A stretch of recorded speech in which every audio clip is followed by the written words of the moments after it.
Hello everyone, it's Yogi here. I hope you're well.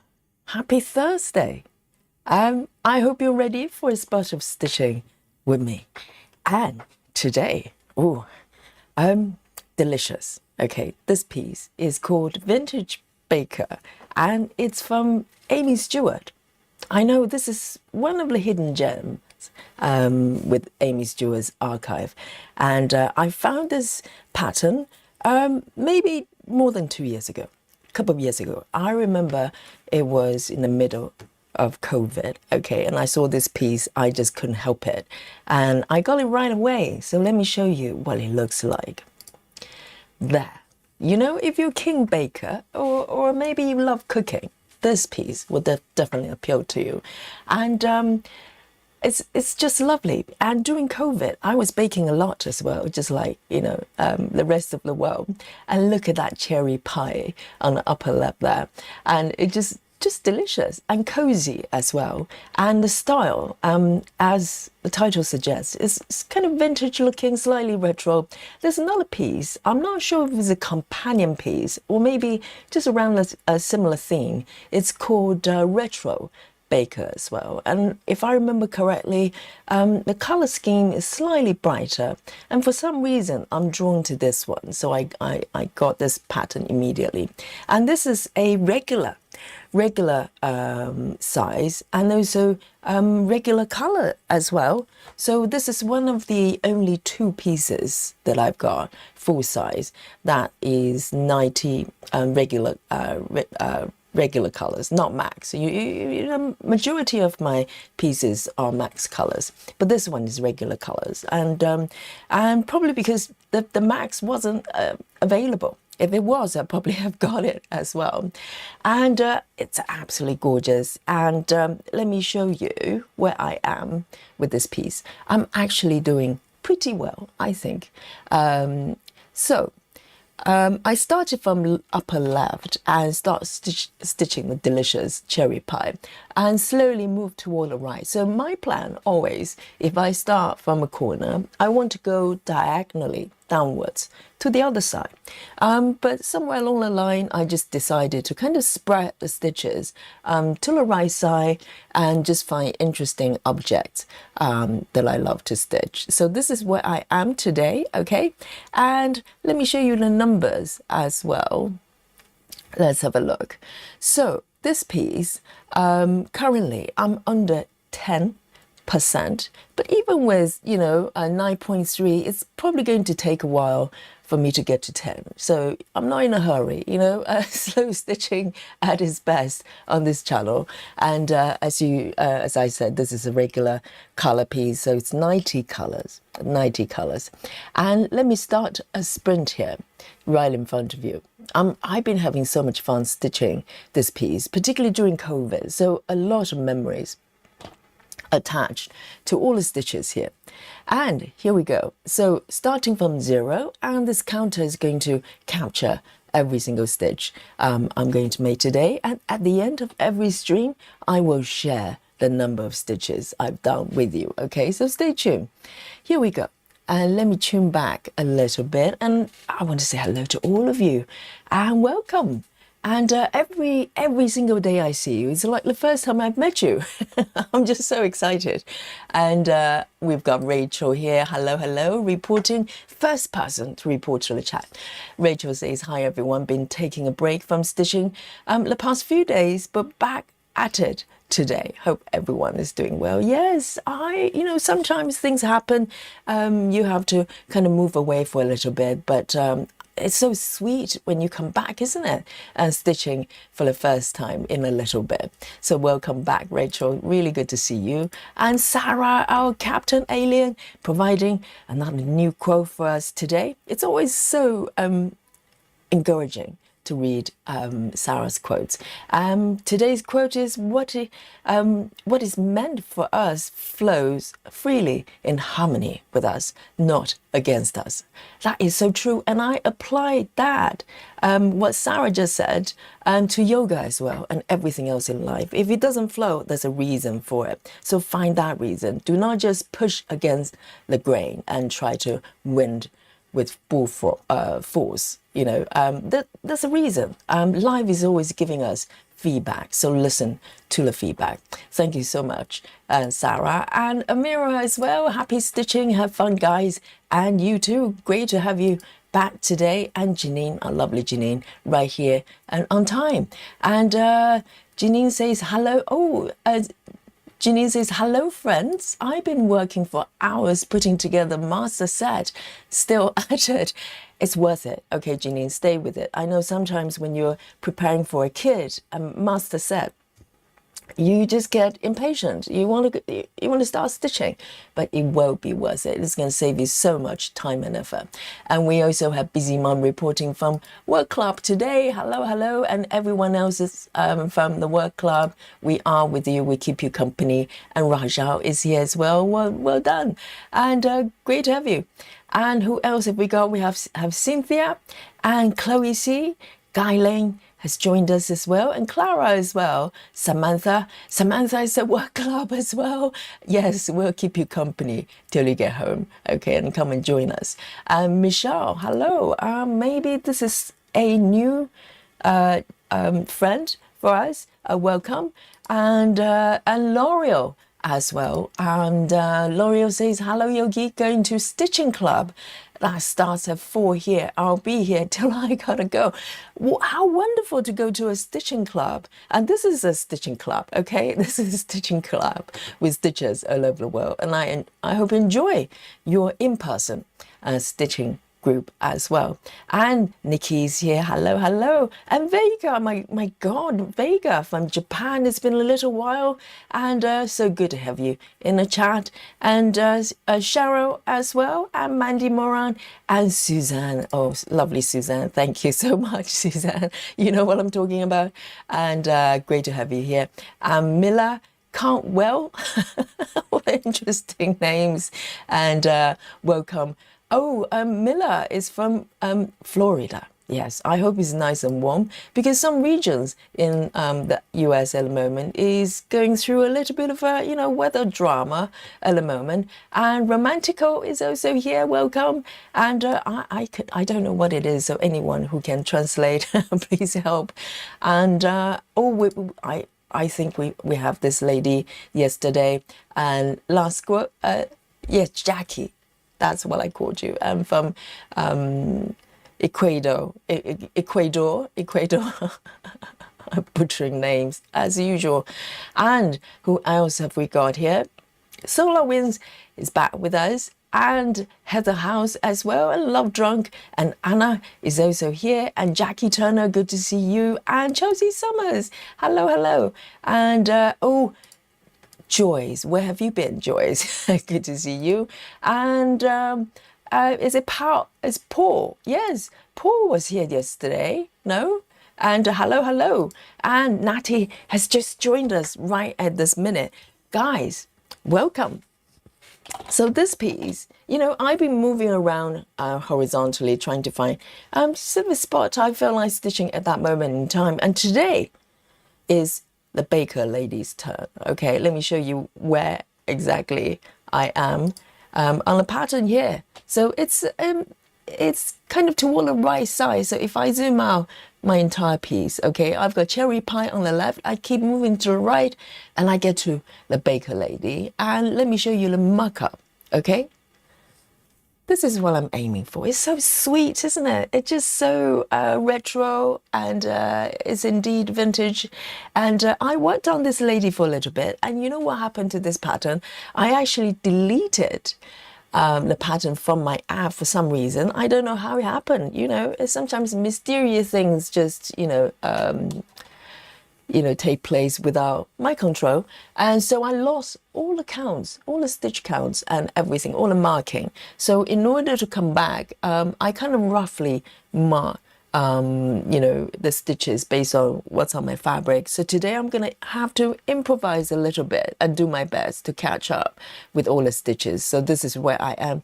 I've got a little bit more in the surrounding. Let me show you.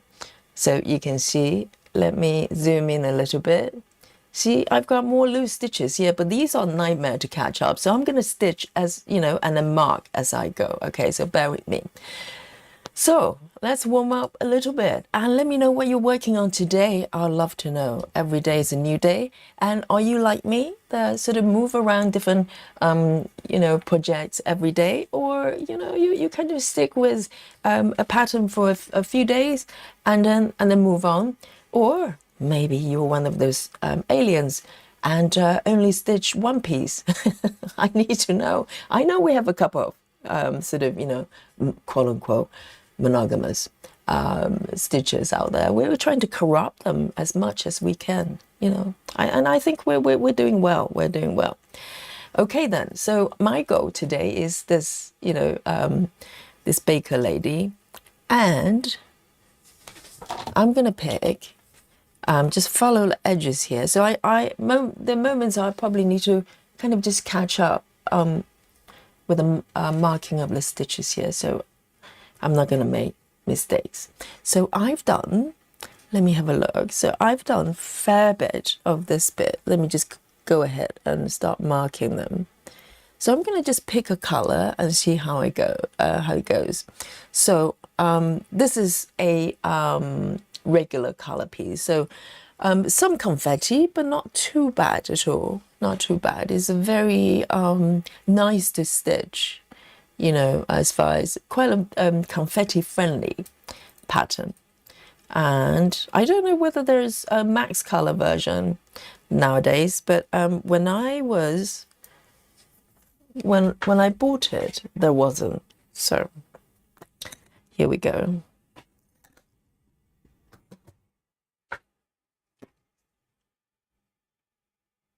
And Dana has joined us as well. Great to have you. And Jody as well. Hello, hello. Oh, Joy says, I've been very busy organizing my craft room. How nice. Yeah, sometimes you just need a little bit of a, reset for your environment. And I've been trying to do that. There's one thing I want to get on, which is creating a storage place, like more permanent storage place for my CXC flowers, because my DMC, they're all nicely laid out in my DMC drawer. I'm very lucky to have one of those wooden drawers. But my CXC, they're kind of, in individual bags, which is not ideal. So I'm going to do the sort of filing thingy that some of you are doing already. I'm going to grab that idea and create a more permanent storage for my CXC. I do have 2 sets, So first color, we're starting strong. We're starting with 666. 666, guys. I'll be so thrilled if there's a spooky bingo. Real spooky bingo. 666. Bright red. Here we go. Busy Mum says, when I get home later, I'll be working on The Marvelous Circus by Aimee Stewart. How wonderful. And I think Busy Mum is sort of leaving it to fate to a certain extent. She spins her wheel, a magic wheel of hope, and decide what she's going to stitch every day, I think, which is very disciplined in some way, because I would try to disobey whatever it says. Whatever the whale is trying to get me to do. All right, then, let me see if I can catch up here and make sure that I'm not... This is slightly tricky, isn't it? These ones, okay, these ones over there. And I don't know how it happened. I don't know how I managed to delete the pattern without knowing it. It's really disturbing. Let me just mark this one.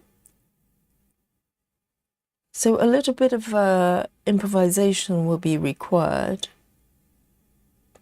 Oh no, not that one. All right, I'll do my best. I'll do my best.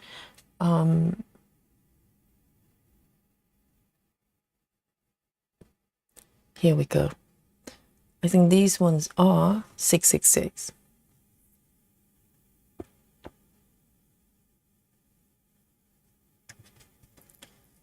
Sarah says my current stitching rotation is 3 days on Monarch, 2 days on Hey Sao, 1 day on Black on Black, and 100 stitches a day on Christmas Mouse. That is so disciplined, Sarah. It sounds like school curriculum. And Sarah says, I don't schedule stitching on Sunday. It's a break on Sunday, is it? But often it happens. I think it's depending on the husband as well, isn't it? So amazing. That is so disciplined.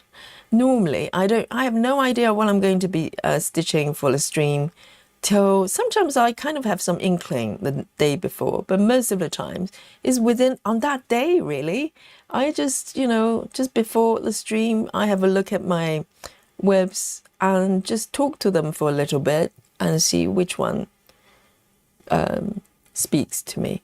And that's it. That's pretty much the way I do it.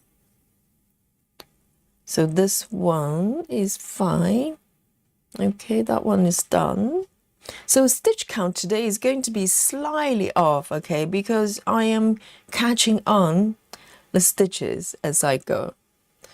And that one is done. That's fine.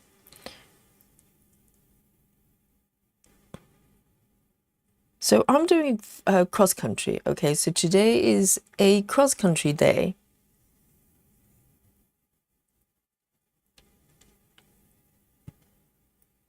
Let me have a look.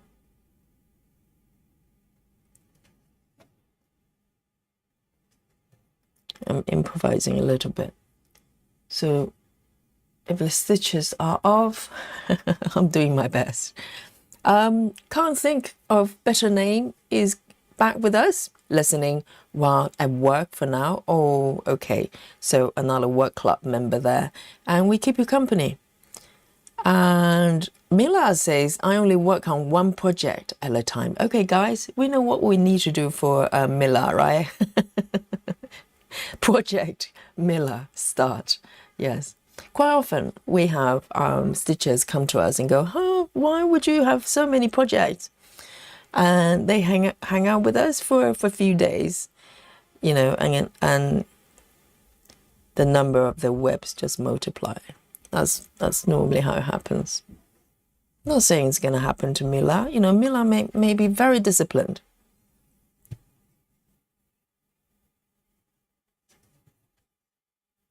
So 666 over here, stitching a little bit of the beautiful red background here.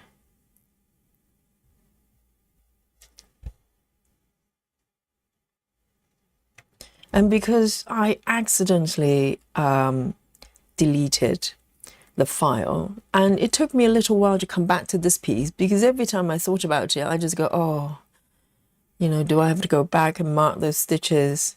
And then I just go, maybe I'll stitch something else.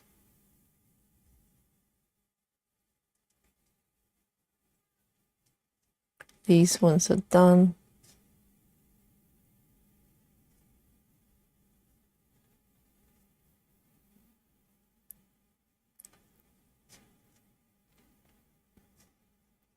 Let me have a look. That one's done as well. Oh, Lily's back. Can you hear it? Oh dear.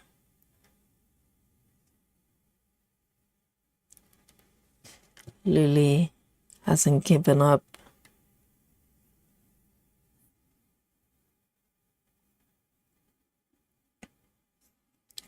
Yes, can't think. I think, DMC probably, they did it quite deliberately, actually. It's like a Easter egg. See if you can figure it out. It's 666 and it's fiery red.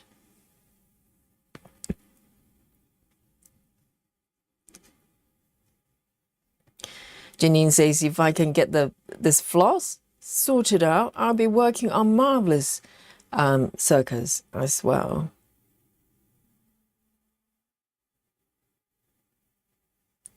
Two, the final two. That's interesting. Okay.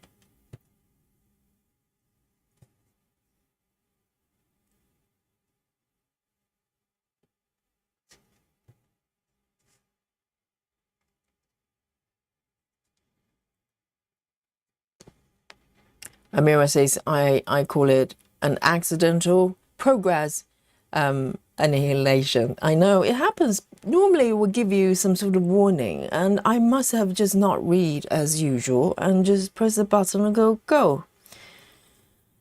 And because I was looking for this pattern on my app and I couldn't find it. And even with backup, for some reason, the backup didn't capture this pattern. So it's very mysterious.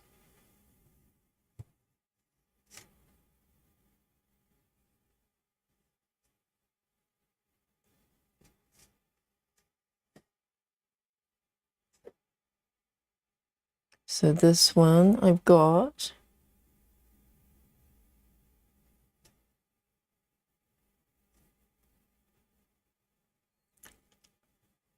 Oh, it's over here. That's why it looks strange.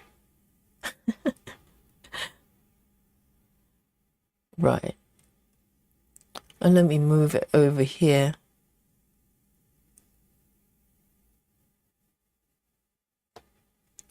One, two. 1, 2.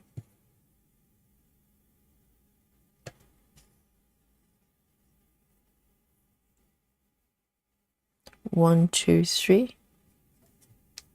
Let me just count properly. 1, 2, 3. Okay.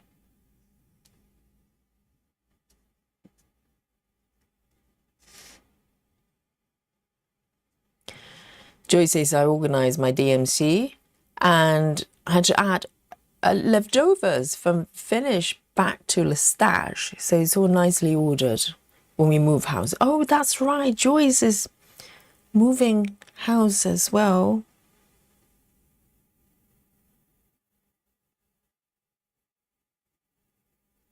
Where am I exactly? Already, I have no idea where I am. 1, 2, 3, 4, 5, 6. Yes, ideally, I should have spent some time marking them out. 3, 4, 5. But you know, it doesn't work that way with me. Ah, okay. I see what's happening here. It's not this one.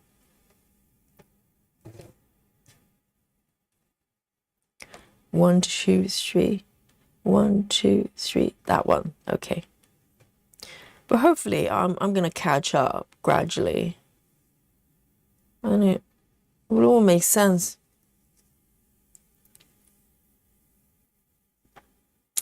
Amira says, my imagination, Yogi talking to a pile of fabric. How are you feeling today? Do you think it can work together? Exactly. That's how it works. I'll just pick them up because my webs are either on the hoops, you know, and I just flip them through, or maybe they're in a storage container. I've got a fabric storage container that I use, and I just flip them through and just, you know, fill them to see whether they speak to me that day. So that's normally how it works. All right then. I think let me just see if I can do this a little bit better here.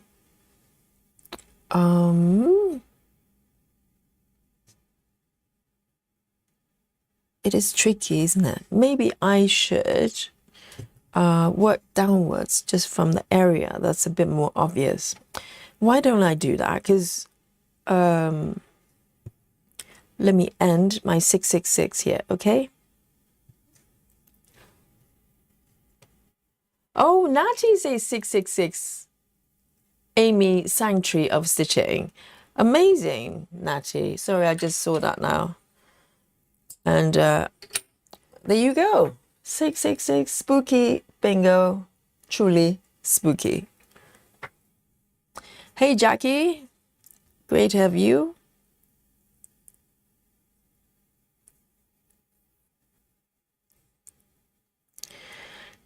Joy says, I also only work on one whip at a time. Yes, at a time. You know, at a time is the key. Me too. I'm working on one at a time. I don't work on two simultaneously, like, you know, maybe Nikki does. Nikki probably stitch one project with one hand at a time, which is quite remarkable. I can't do that yet. I'll practice, you know. All right, let's start from here and see how it goes, because let me have a look. I know it's a little bit tricky, but it's me. I have to blame myself. I can't blame anybody else. All right then, why don't I start with this one? So I'm going to start from the corner. There's a beautiful color as well, beautiful red. This is why I love this area, because it's just so vibrant. Okay, 817, which is really nice and bright as well. 817. Bright red, beautiful.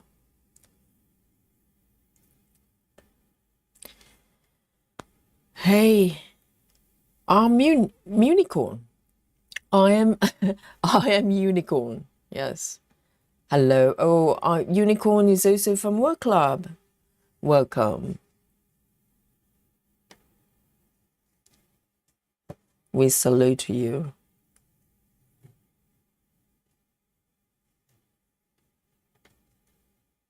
Later, hello. And Adobe Johnson as well, hello. Great to have you back. And yes, Dobie's working in a work club as well. Oh, a lot of work club members.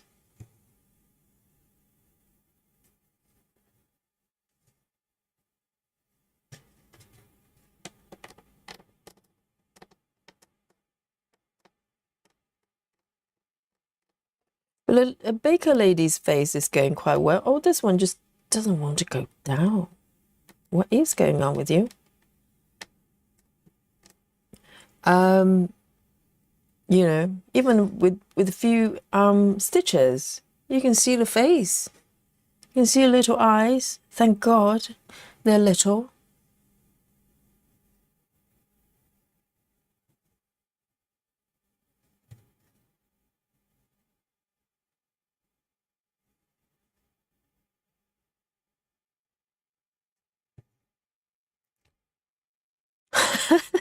Amira says, Yogi, you always can blame someone else. It can be wrong, can be wrongfully, but it's totally possible. Yes, I always try. Yes, I try to blame other things. You know, particularly when it comes to stitching mistakes. You know, just blame everything else before you blame yourself. That's a very good policy.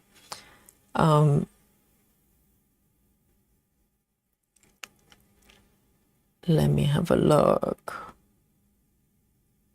1, 2, 3. 1, 2, 3. 1, 2, 3. Okay, I got that one. That one. 1, 2.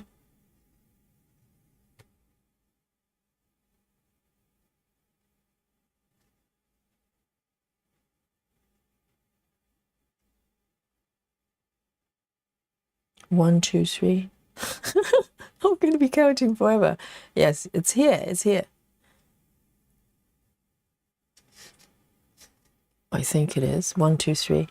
1, 1, 2, 3. Here.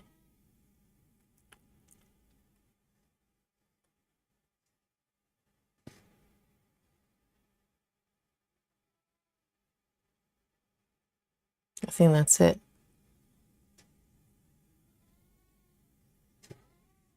1, 2, 3.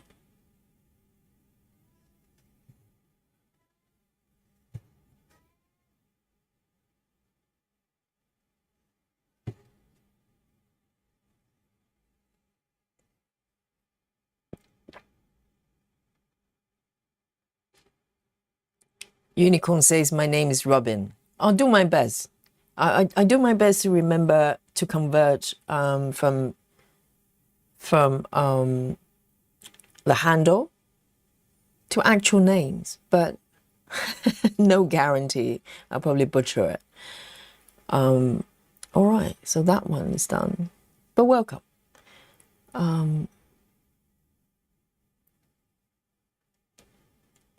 Over here, it is tricky. I'm going to undo that one.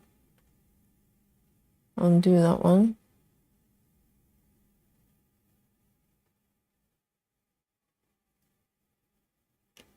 A17. All right, that's a little bit better. So I'll probably move down and left as well, because there are less stitches I have to catch up.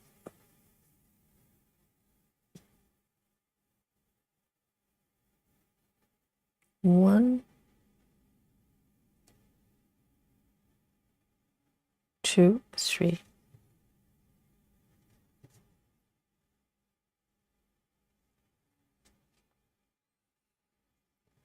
Jody says, I currently have 3 projects going. One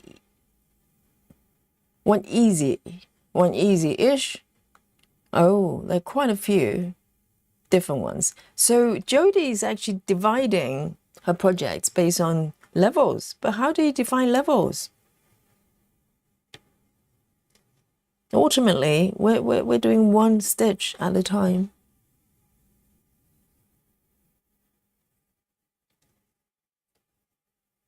One, two, one. 1, 2, 3.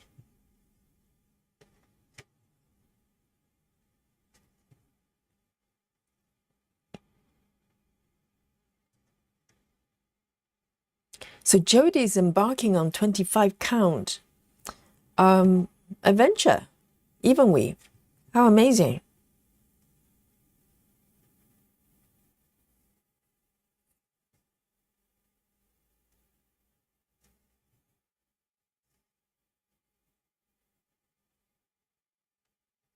Jackie says, I'm listening while I prep stuff for this weekend. We're supposed to get 20 inches of snow. 20 inches now. Half a meter. My God. Is the number increasing? I remember the last time I heard about it, it was under half a meter. It's just getting worse and worse. Yes, I think there's a snowstorm coming. A certain region of America. So stay warm, stay safe, and stitch. Stay at home and stitch with Yogi, you know. So this weekend we have the Aimee sale on Saturday as usual, and also we have we're going to have another black work stitch party. So if you'd like to join us, we're doing that session before the Aimee sale.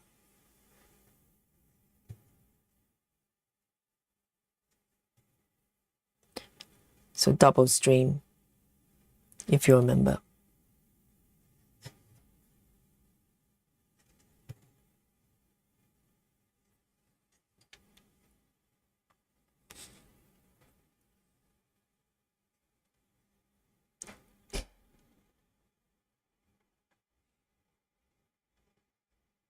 Jody says, Yogi, can you repeat 1, 2, 3 over and over? It's so relaxing. Maybe it's an accent. Yes, I count. I have to verbally count. That's why, because it's kind of how my brain works. If I don't say it out loud, I forget. So that's why every time I pick up, try to pick up a new color, I literally have to say it so I can hear it myself. So verbally, as so it feels like almost like someone is reminding me, so I don't forget.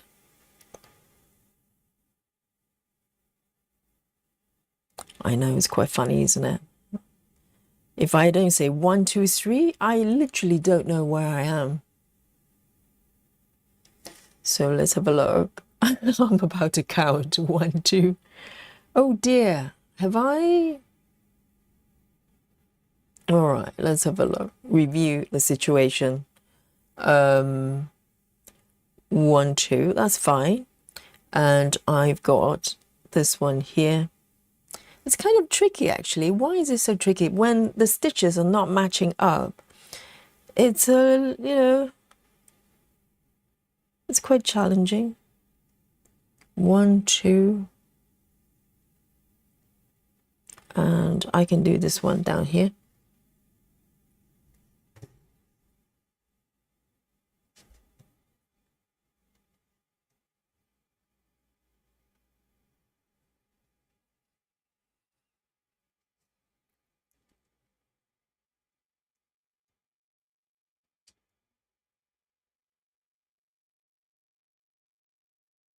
One over here. Let me just catch up in this area a little bit.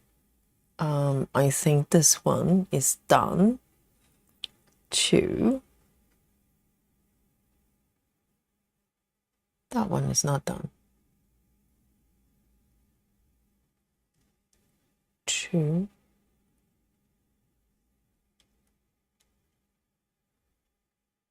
One, 2.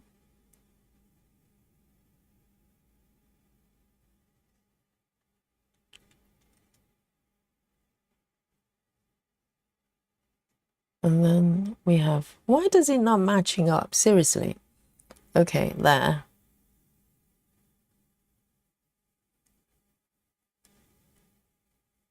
There. We have 2 stitches up there.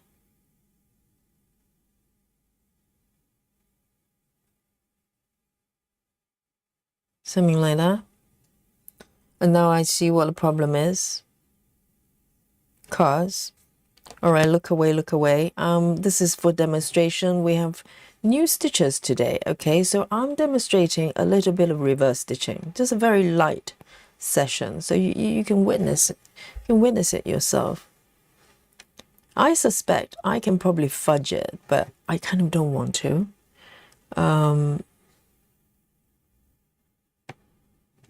Because some of the colors here are not that similar.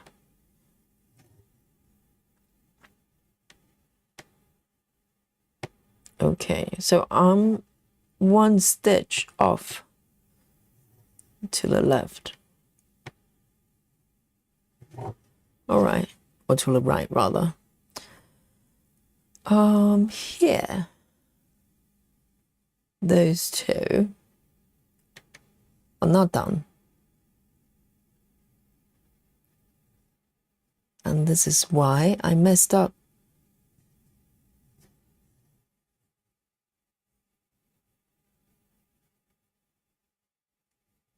A17.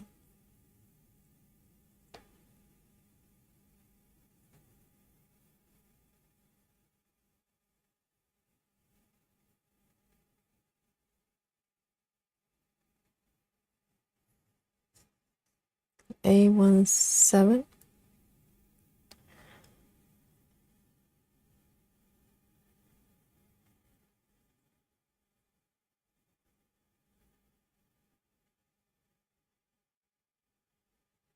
So who's got a floss tube channel? Jackie. Jackie, are you a floss tube? I vaguely remember Jackie mentioned that Jackie may be floss tubing secretly. Yes, wonderful. And what's the name of the channel? I can't remember. We have a few floss tubers here, you know. Some of them are slightly more secret than others.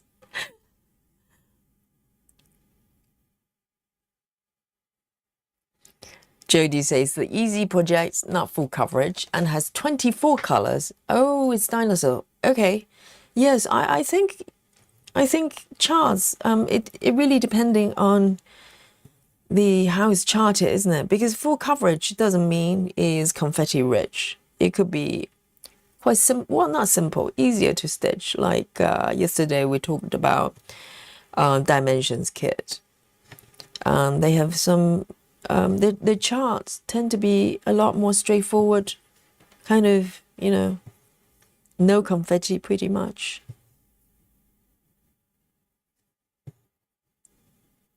But a lot of back stitching. A lot of back stitching.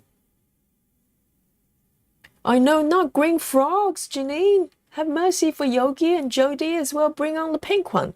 The pink one, okay. I know I actually did a little bit of reverse stitching, but that's slightly different from frogging, okay? We have a proper definition here. Frogging is when you're reverse stitching if you're still attached to that thread. And literally, I'm just reversing what I've just done. But if I have cut off my thread and realize there's some mistakes there, okay, then we're talking about frog or fudge situation.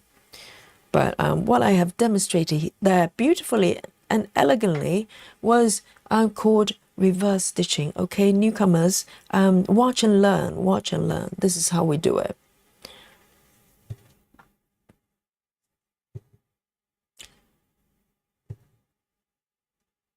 And you know, the channel's guarantee is, as you're watching Yogi's stream, your stitching speed would decrease for at least 50%. That's the guarantee.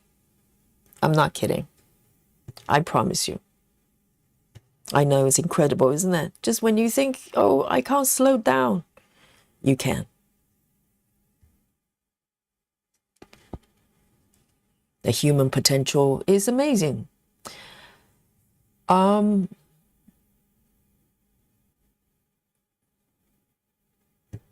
can't think, well, I'm gonna just call you can't think, okay? So the name is way too long, way too long. It's like a paragraph, darling.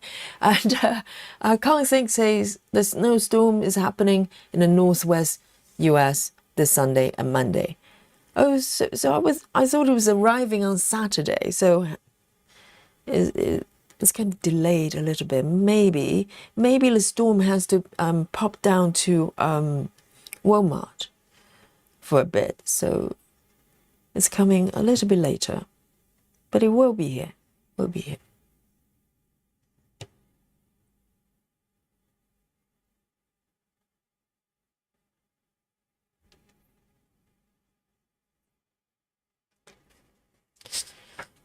Suzanne says, what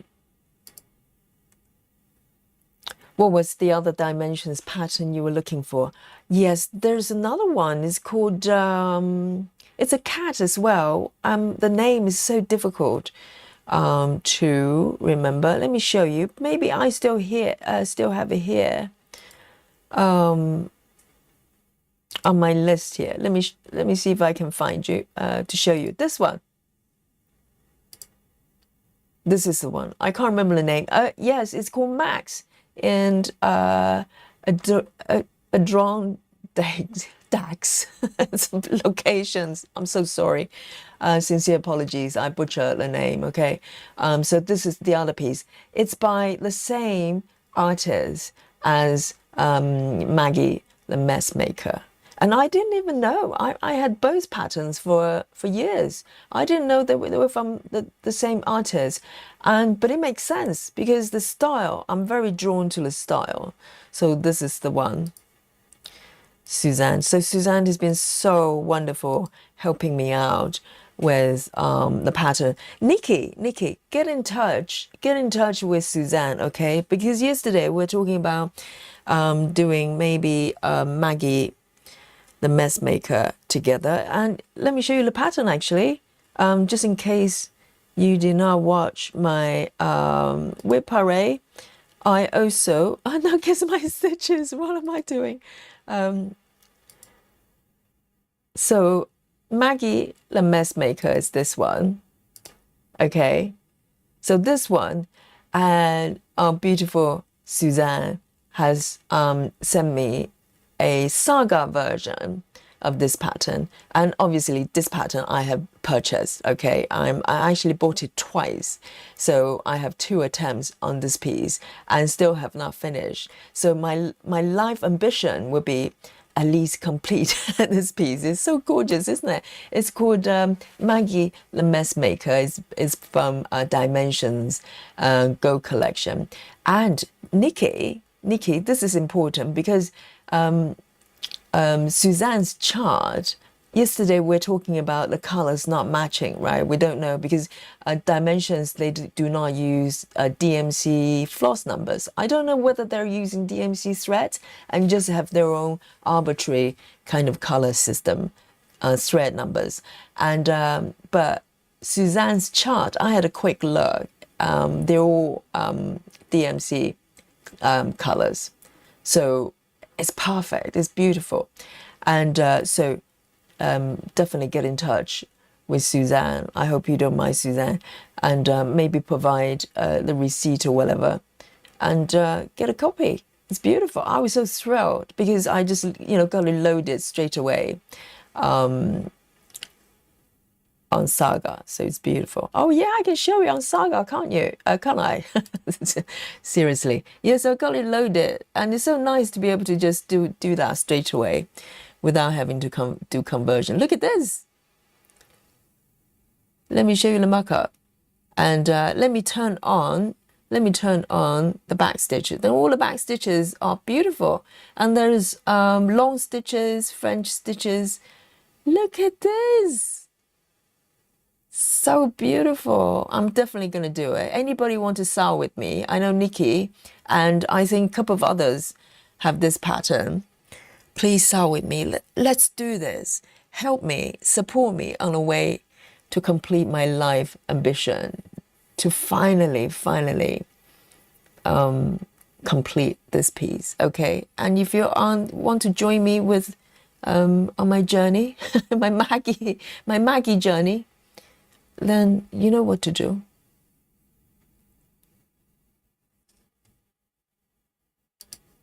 Yes, I'm so thrilled. Thank you, Suzanne.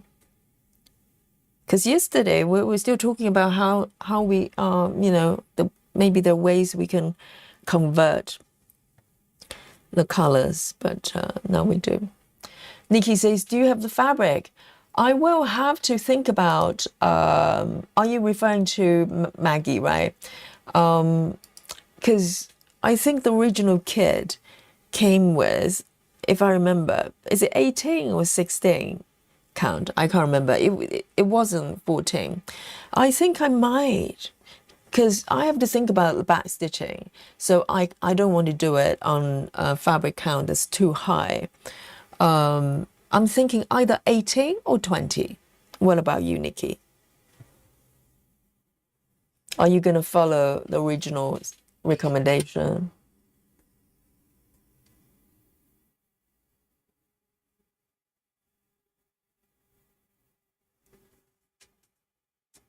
Jackie says, I didn't think anybody will want to watch. You'd be surprised, Jackie. You just need to be persistent. And I talked about this before when I first started streaming. For maybe the first few, I was literally just talking to myself. But it doesn't matter, is it? It's if you enjoy the experience doing it, it doesn't matter. And just be persistent.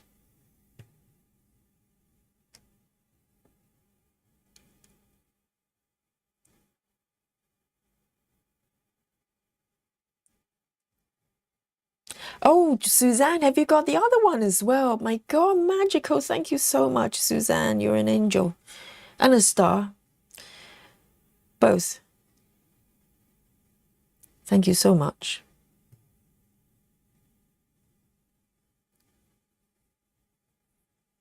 Janine says, I love the little cow in the middle. Yes, it's just such a beautiful artwork, really. And I kind of looked around since I realized who the artist was, and I cannot remember the name. I think it's maybe a Russian gentleman. I'm not too sure. And I kind of looked around his artwork, and these are the only two pieces that have been converted into cross-stitching charts. Maybe I need to keep looking. Maybe there are more. And yesterday, because we've been talking about Dimensions kits, and I went to their website and tried to see if they've got new releases. And they really haven't got that much going on, actually. So I don't know what's happening with Dimensions, whether their heart is still there with the chart, create, cross-stitching kits. There are not a lot of new things going on there.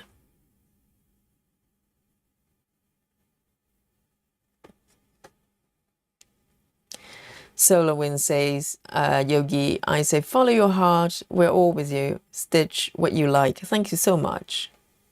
Yeah, I just love that piece so much. And the other one as well, I love, nearly as much. But I think I love Maggie even more.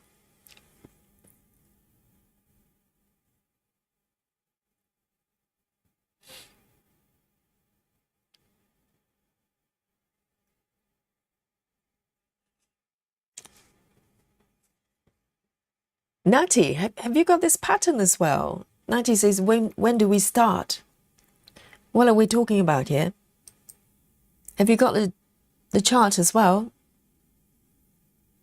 Michelle Fuller is here in the chat, reporting from work club. Hello, Michelle. I'll keep it, a little bit quiet. But Michelle is probably the boss. I don't know. So you can do whatever you want.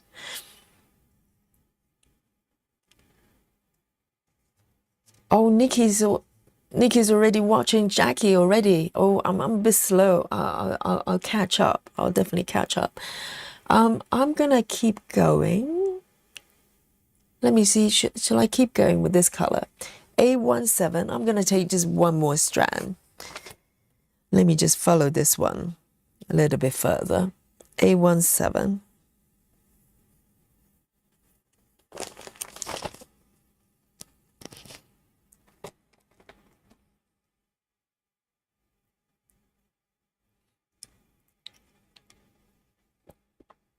Joy says, I've got Dimensions Go kits, and both are paper patterns and PDFs. And also from the governor, is it possible to convert PDFs to Saga compatible files? I think Suzanne would be a very good person to speak to, because the conversion was perfect. It's got all the correct stitches and DMC colors as well. I don't know how she does it, but I'm very happy.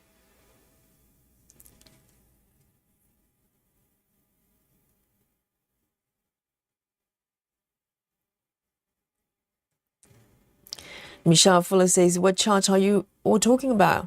Yes, Maggie, let me just quickly show Michelle, okay? This is such a beautiful piece. I want to show it to you one more time. Because every time, even, when I first got these two charts, it was years and years ago. We're talking over 10 years ago. And even now, when I look at them, my heart still pounds. Look at this. So, Michelle, this is what we're talking about. This is called Maggie, the Mess Maker, okay? And this is the Dimensions Go collection. And they're still out there. But yesterday, when I checked the prices, they're slightly pricier now. It's nearly £50 from Pain Free Craft, for instance, around that mark, about £50. When I bought it, I remember it was around maybe 35, 45, maybe about 45. So the price has gone up a little bit. And also this one as well, the other one, these two. And they're both from the same artist. And just look at that, it's so gorgeous. My God, I can't. Yes, so these two, and now I've got, quite possibly I'm going to have both of these charts in digital forms, thanks to Suzanne. So, I really would love to restart again. So Maggie, I actually bought the chart, the first one, back in maybe, I'm trying to remember, 2014 for the first time. And then I bought the same kit again about 4 years later. I remember, I think it was 2018. And both attempts, I didn't manage to finish the piece. So now is the time. Oh, Natty's got it as well. So we've got at least me, Nikki, and I think yesterday there was one more person, and Natty as well. There's at least 4 of us having this chart. So we can do a little SAO, and maybe we can make a either dimensions kit, dimensions pattern SAO, or maybe just cross-stitching kit SAO. Maybe that's too broad. Maybe dimensions kit SAO, because I know quite a lot of you have dimensions patterns. We can have a little SAO together.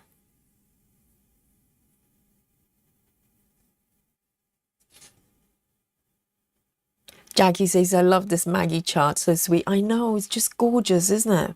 Beautiful artwork by the artist whose name I cannot remember or pronounce, probably.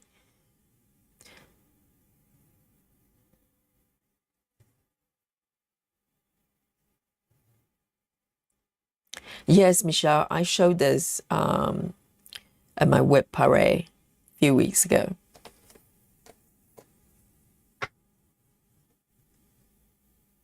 Jackie says the second one looks like my kitty. Yeah, so Jackie's got a tabby. I know.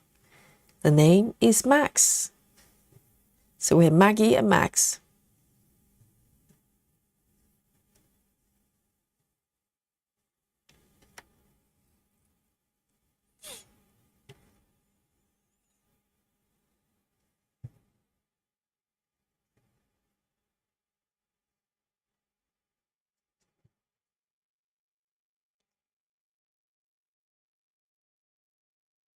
Suzanne says, I see another chart that's called So Cozy. It's really cute as well.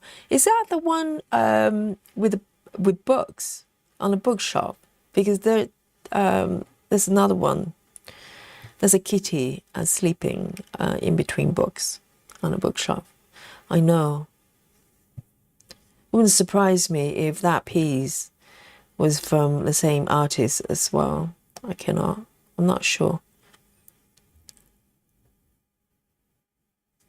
Oh, Clara. Okay, yes. So there are at least 4 of us having this pattern. And Suzanne as well. Suzanne, do you want to join in? So we have 5 musketeers. Then we can do the SAO together. Oh, it'll be so exciting because, you know, the way it's charted is, you know, I say quite, you know, much simpler to stitch. No less beautiful, of course, but very little confetti. So it would be a very nice, cozy stitching piece. And it's gorgeous. It's got all the different stitches. It's waiting for us.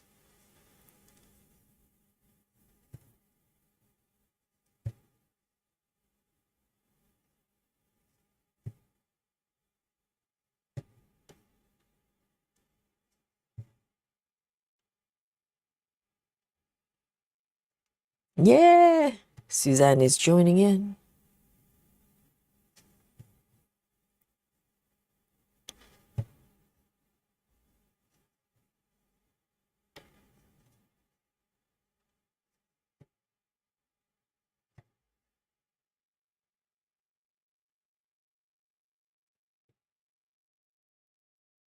Here we go. A17. I'm always happy when I'm stitching red. It's just very, very nice. Very uplifting.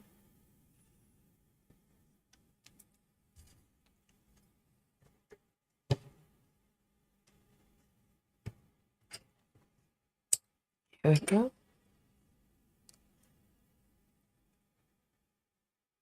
And the next one is going to be, oh, I'm going to catch up with this one first. Let me have a look. Yes. There are only 2 stitches, but the next color is 3A01. 3A01.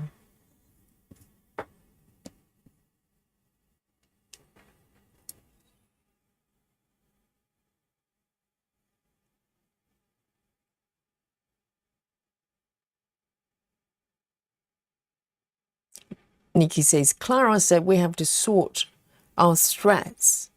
Nikki, so have you got a kid? And is that why you have to sort out your threads? Oh, that's right. But Nikki, why don't you just use a DMC floss?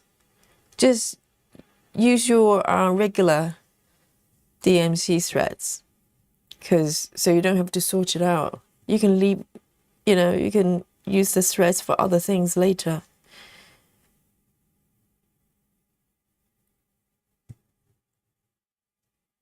Because now we have DMC colors. I'm going to just use my normal DMC threads. Did someone say, I think someone said yesterday, the Dimensions, they manufacture their own floss. Is that true? I was under the impression that they just, they actually use DMC as well. I doubt very much they actually create their own threads.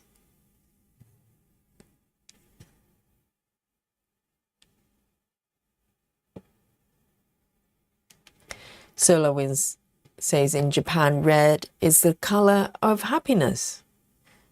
Yes, it's very uplifting, isn't it? 3801, 3801, 3801.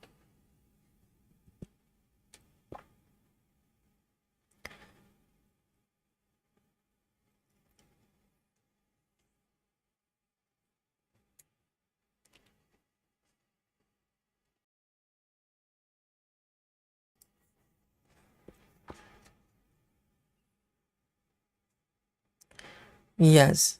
So for both of you, Clara and Nikki, now we have the DMC charts. You can just use DMC. Maybe you can leave the floss later on for other things. I'll make life easier, won't it? 666 again. Yes. Why not? Go. Today's just that kind of day. I'm going to take a new strand, actually.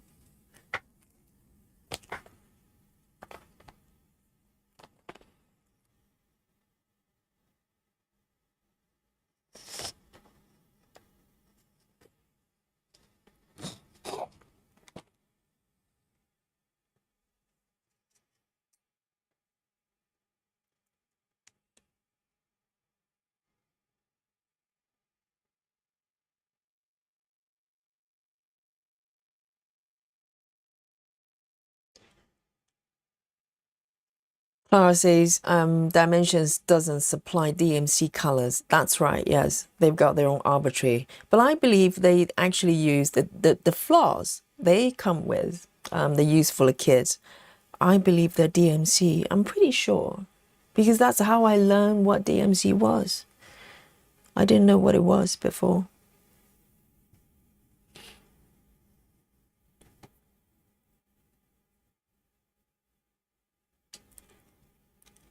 Yes, Suzanne's chart is already DMC compatible.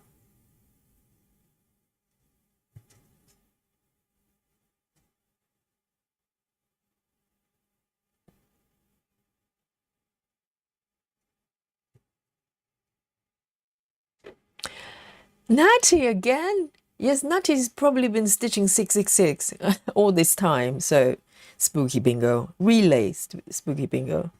I'm back on 666.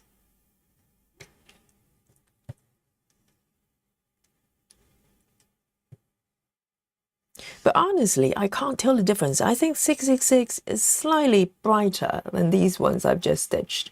But I cannot tell them apart, to be honest. Maybe slightly brighter.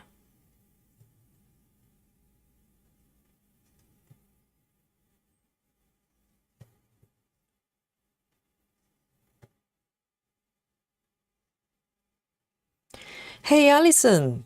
Alison Rennie has joined us. And she says, good evening, everyone. Stitching a lot of 310. And home is where my cat naps. Great name. Maggie looks lovely, but too much back stitching for me. We can have Maggie Mondays. You can have Maggie Mondays. Yes, well, Alison, do not get put off by back stitching. It's beautiful. It's beautiful. I know I'm not quite sure why people do not like back stitching. I love it because I always feel like I'm, doing line drawing with the back stitching.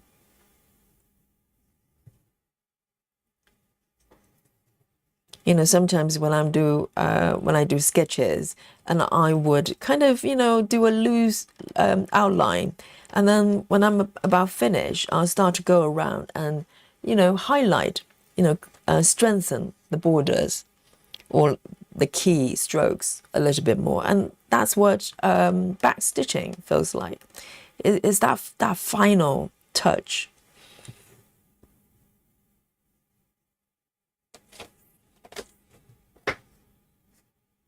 Nikki says dimensions floss feels different than DMC. Interesting. But I'm pretty sure, and their kit, instructions and everything, I'm pretty sure they mentioned what floss that was. Either it's Anchor or DMC. I can't remember.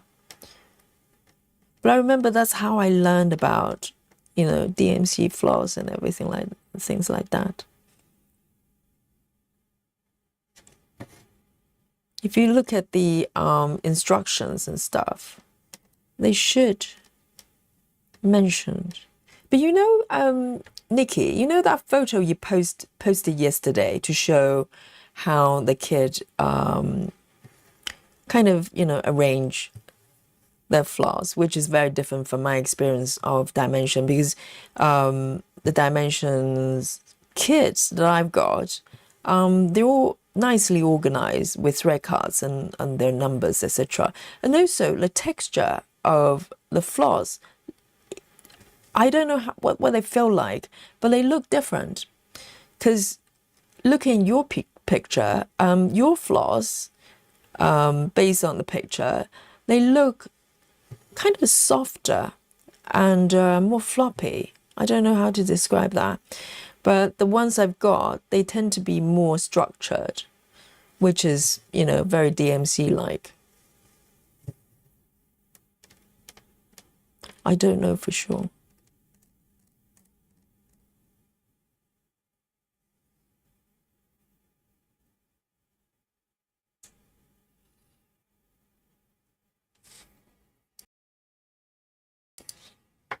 Let me have a sip of my coffee.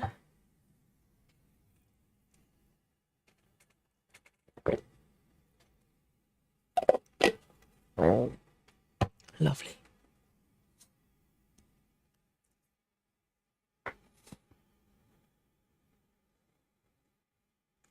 Janine says back stitching is like black work. It kind of is and isn't, because the more I'm doing black work, the more I realize I actually don't do full back stitching as often as I thought, even though when you describe black work, you're talking, a lot of people describe it as back stitching project, but I actually find myself doing is it runner stitch just as often. I can mix them, sort of mix them quite a lot depending on what I'm trying to do. It's very interesting. Even just stitching black work for less than a week, I felt very different from the first day I tried it. It's like a puzzle game. It's really fun to do.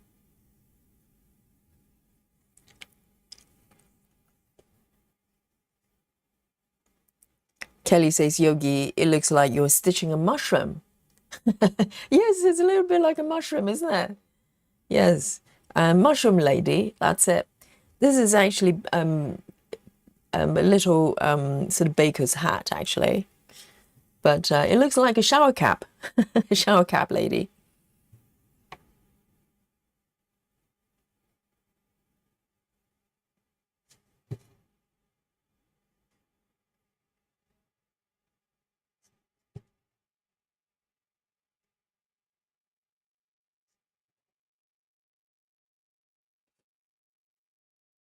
I mean, this piece is so much fun. And, there's certain part of this chart, the completed area, I can vividly remember what I was doing or what I was thinking when I was stitching it. Or even, sometimes, very often, I'll be watching something at the same time or listening to podcasts or whatever.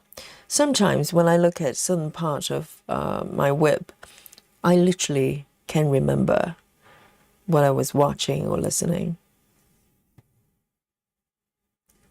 So the memories and everything is kind of just, become part of the piece, part of the DNA.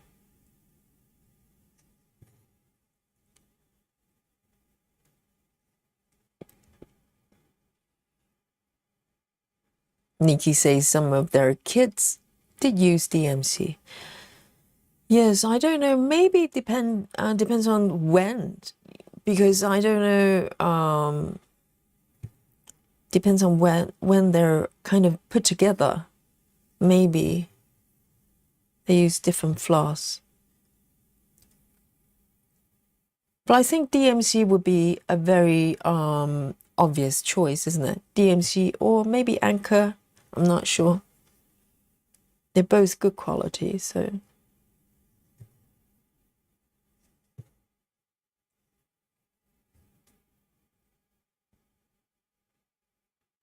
Nikki says, I just checked my Maggie and I do not have to sort the thread. Oh, so that kit actually came with floss card. That's good. Because I was just looking at the picture you posted. That's got to be a nightmare. And I don't understand why they would do that, because it just creates so much work for a stitcher. And also, you could get the threads incorrectly.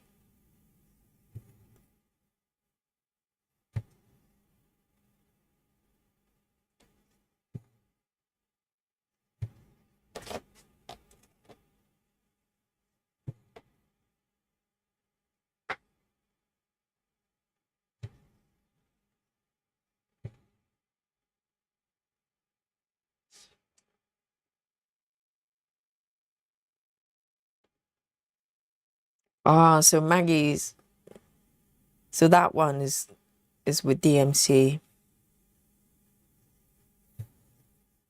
I can definitely tell the difference between CXC and DMC, but I'm not sure if I can between DMC and Anchor, because with my black work, I was using DMC for a little bit, and it just consumed the threads so fast. So I switched to some Anchor stash that I've got, and I cannot tell them apart.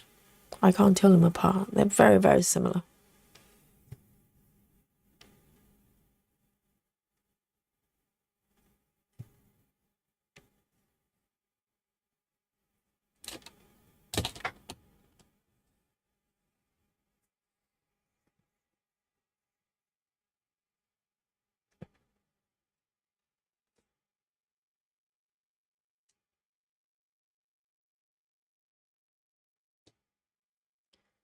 Is it Natalie? Says, I heard Mill Hill kids also don't sort threads. Really? But Mill Hill kids, I've been looking at their beaded kits. They tend to be quite small, and maybe only a few colors, so it's probably not too bad. But the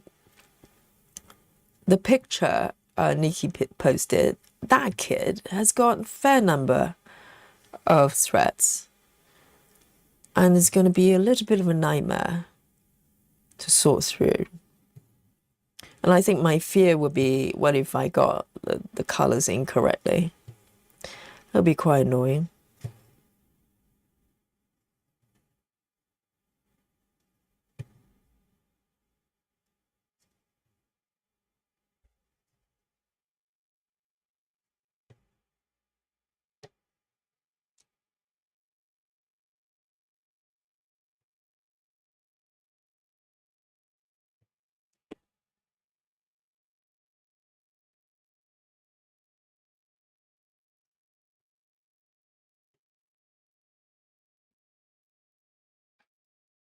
Here we go.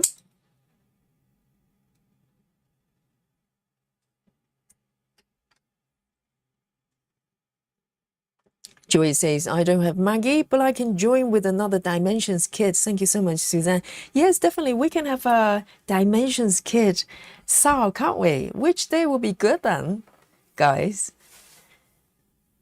You know, because currently we only have Saturday, so I think Dimensions kit would be really nice.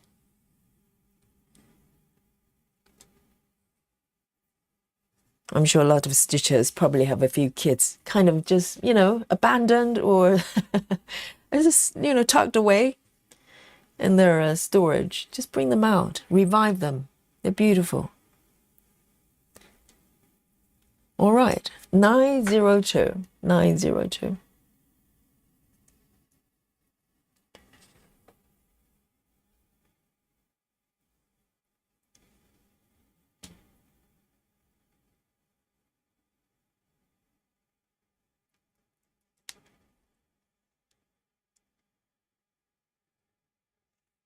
Solowin says, when I was in school, I used to draw during the lecture, and later when I look at the drawing, I could remember what the lesson is about. It was like taking notes.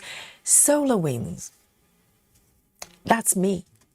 That's me, literally. If I take notes, not just at school, even at work, when I used to work in the corporate places, my notes, because I talk about generally, I don't take that much notes, mostly because I remember everything. If it's relating to my work, I remember. And so most of the times I'll kind of take my iPad with my Apple Pen and I'll be doodling. I'll be drawing, rabbits and kitties, whatever it is. So all my notes are actually just doodling, kind of doodles, and of just drawings of random things. And I'm doing it not because I was bored or being disrespectful. It's just something that I do. I like to draw things. If you give me a pen and piece of paper, I don't write. I draw stuff.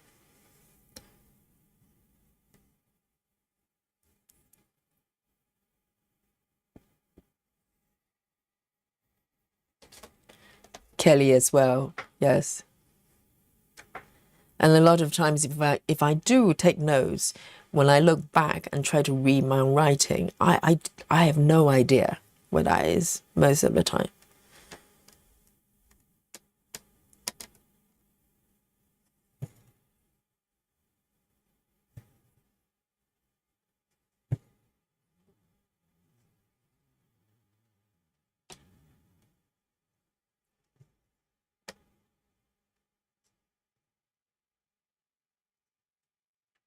Very nice. Hey, Lean Kershaw, hello. Says Yogi, hello. And all the stitches, I love the rolling pin. I know. This piece is like the baker's dream. If you like baking, this is your piece. And if you like delicious pie, delicious cherry pies, and this is your piece.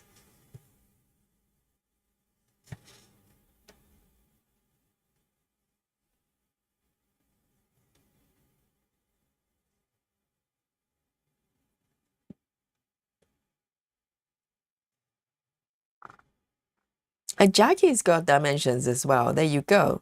Sarah is having a 902 spooky bingo with Yogi. Yay! Wonderful. This is a beautiful color as well. It's kind of wine red, burgundy.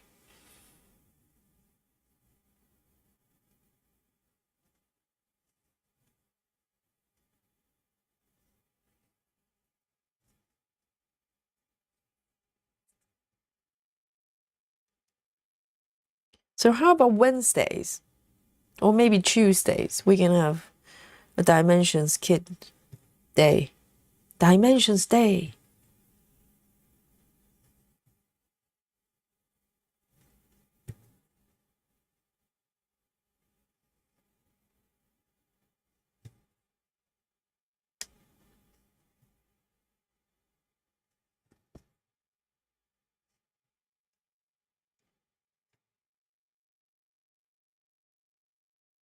Here we go.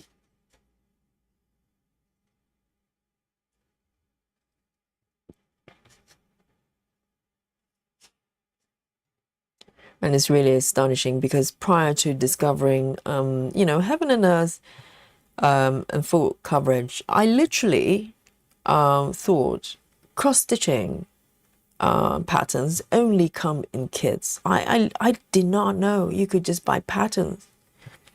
It was such a revelation to me. I was just scratching my head and thinking, but how do you put the whole thing together if you have to, source the material yourself? Where do you even go to get that? And that wasn't that long ago. We're talking around COVID time.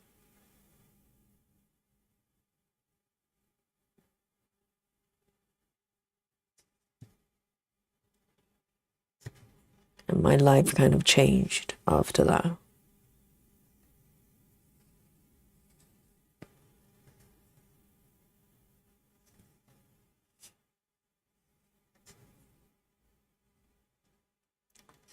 This chart is really nice.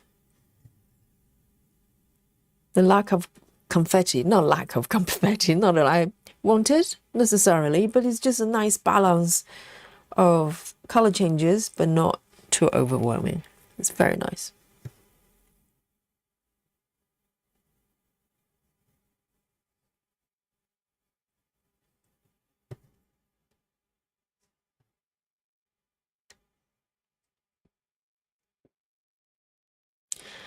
Lynn says Yogi has Dolly scratch your fingers. Yes, you notice, haven't you?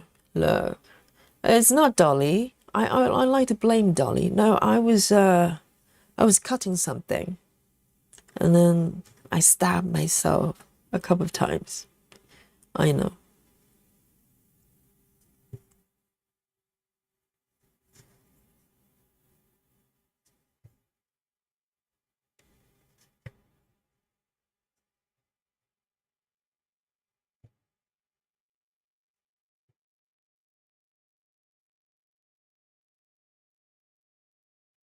Okay.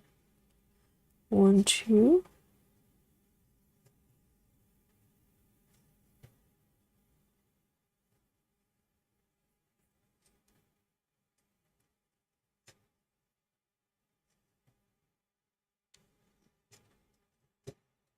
And this baker lady looks like she's smiling. She's got to be smiling. She's baking's fun.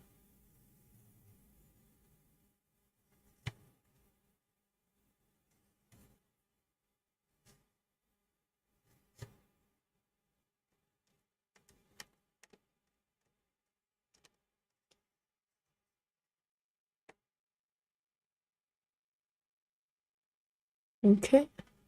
One more.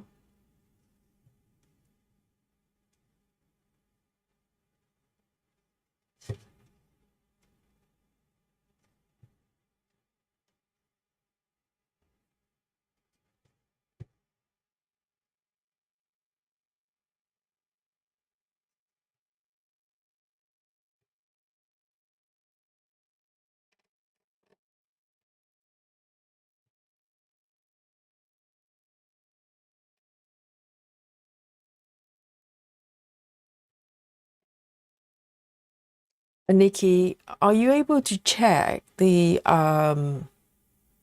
Maggie piece, the regional fabric count? I think is I can't remember which one it is. Is it 16 or 18? I'm thinking whether I should follow that or maybe go a little bit higher. I'm thinking maybe 20 maximum.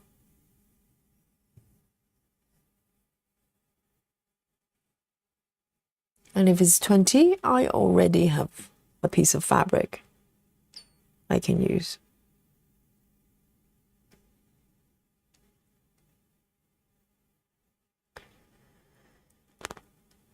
See you later, Jody.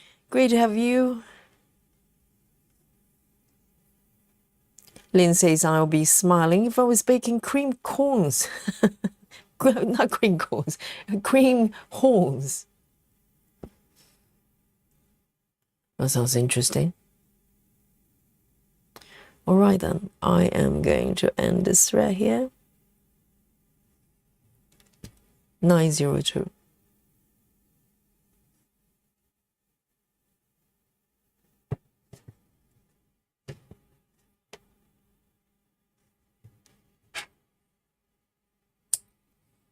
There, 902 going back.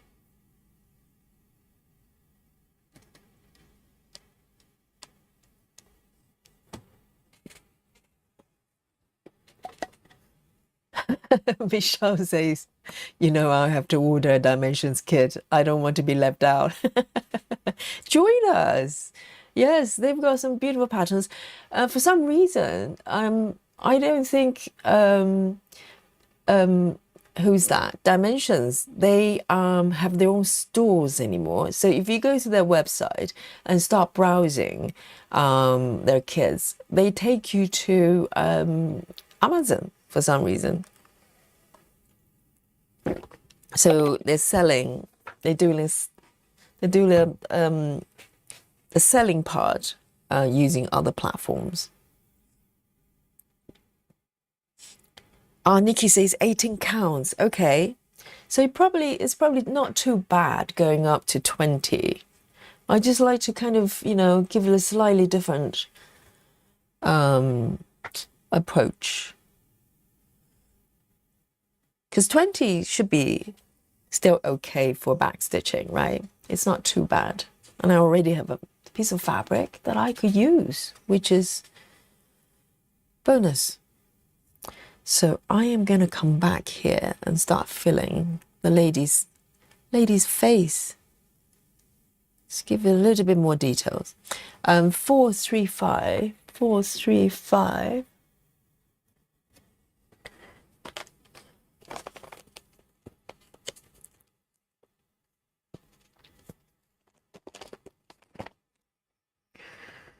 Four, three, five.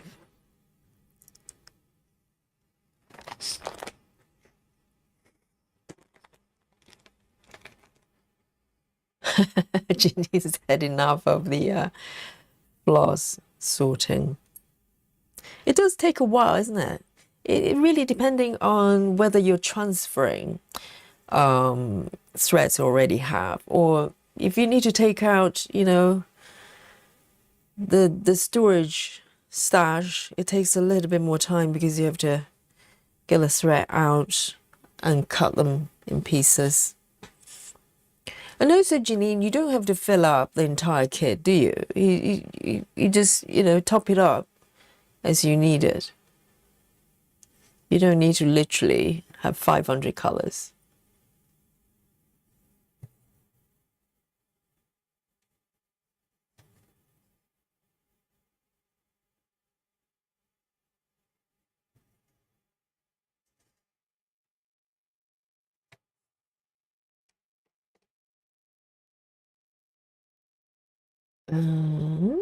Let me do a yogi move right here. Gonna just hide the stitch so I can take it down.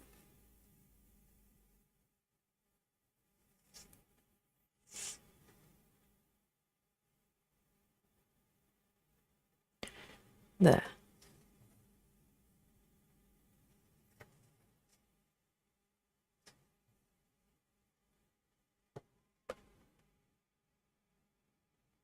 And 4 from the right side. 1, 2, 3, 4, 5.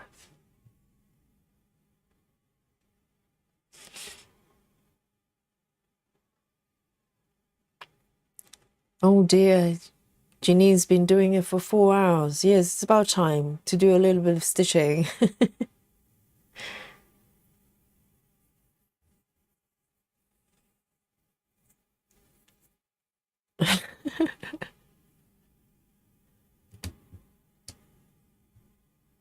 Lynn says it would be nice to have 500 colors, because some colors, you know, I've got a fair number of patterns there that I'm actively stitching, and to be honest, there are quite a few colors they're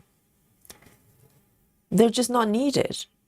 Even now, I think the first 1 to 35, for instance, they're rarely used. And quite a few other colors. I don't know how many colors I've got on my master set, but still quite a lot of empty slots. 435.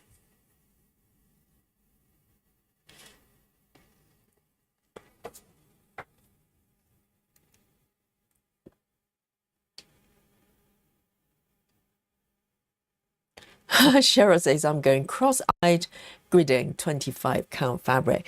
But Cheryl, you don't have to grid too far. You can grid as you go. That's how I normally do it. One is, you know, less tedious, and also it's probably more accurate, hopefully, because just in case if you make mistake with one grid, you don't end up having all the grids inaccurate. Right, so the next color, literally I'm going to just do one stitch here. Oh, hang on, yes, just one stitch. 150, 150. Because I'm really lazy. The less I have to do at one go is probably better for me.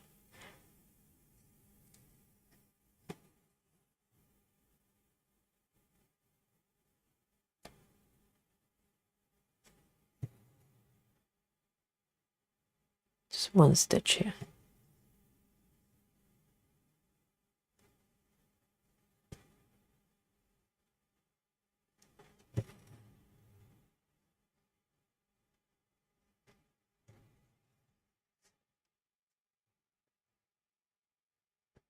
But even just that one stitch, everything just looks a lot more complete with the lady's face. It's magical.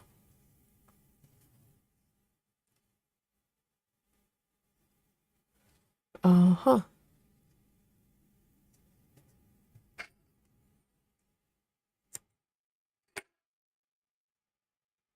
For the 150.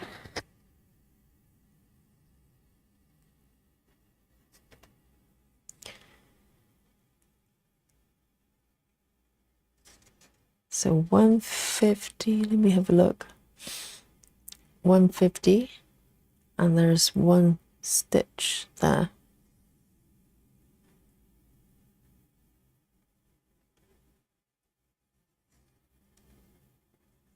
There you go.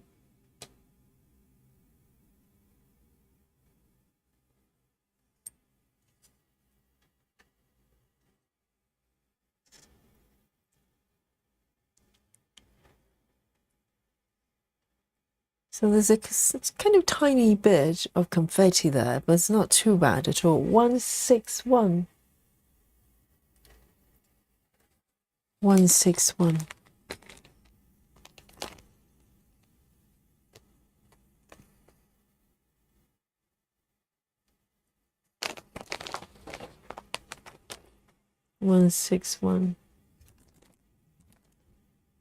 It's kind of there.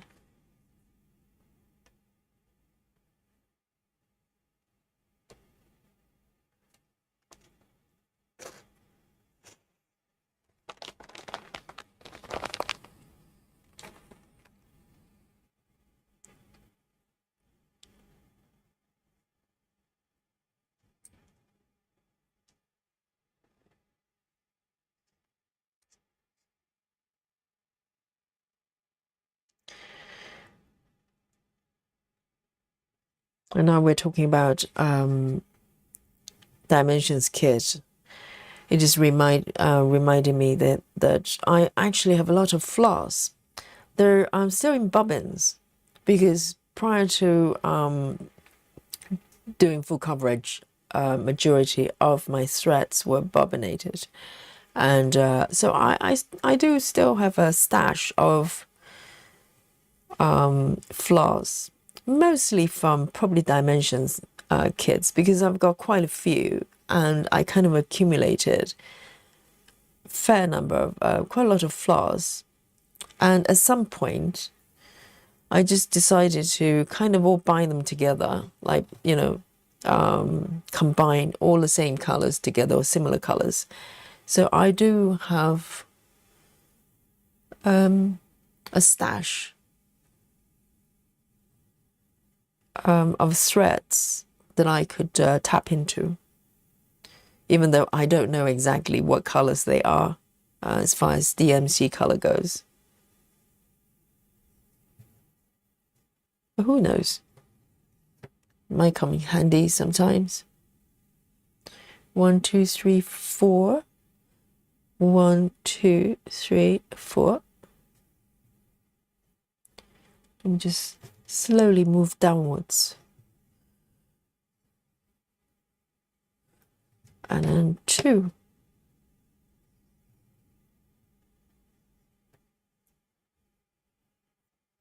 Hi, Rose. Rose, the map pie stitcher, is here in the chat.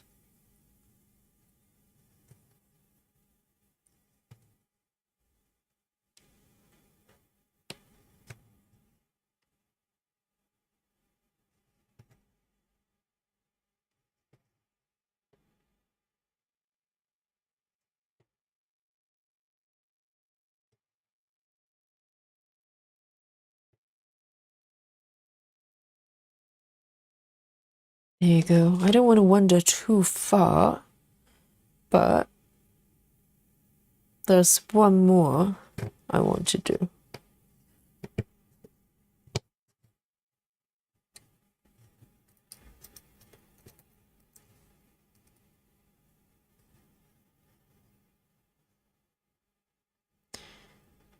It's a little knot.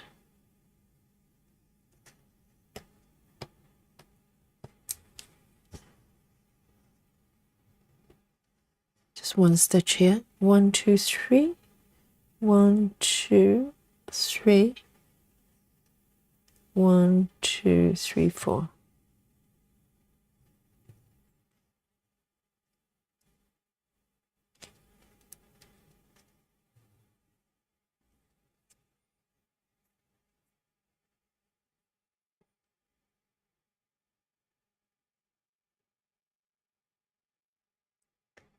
Joy says, Laura from I Stitch Birds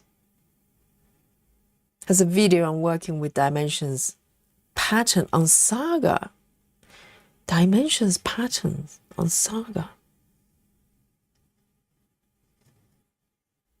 Is it different from other patterns? I mean, Dimensions kits, particularly the ones we've been talking about, they have various different stitches. So I think Saga is probably perfect for those patterns, because if you're using Pattern Keeper, for instance, you're able to get the cross-stitching portion of the chart, but the other ones you have to, probably work with the PDF or the paper pattern. So 161.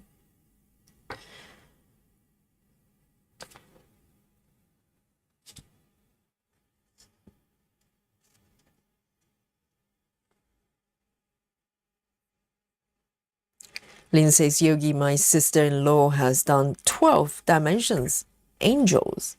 They look stunning, all on show. Great for conversation. Wow. 12 of them. Are they full coverage? But I'm slightly disappointed that Dimensions, they have not released kind of new pieces, because I looked at new releases. They're kind of smaller projects, not full coverage, and there weren't that many of them. And I check from time to time, throughout the years. Sometimes I'll pop back and see if I can find more patterns I like. And I haven't really come across that many sort of new ones. So I don't know how they're doing. I hope they're doing well and they're continuing to create more kits. 550 purple. I know this one. And there are only 3 stitches. 3 stitches.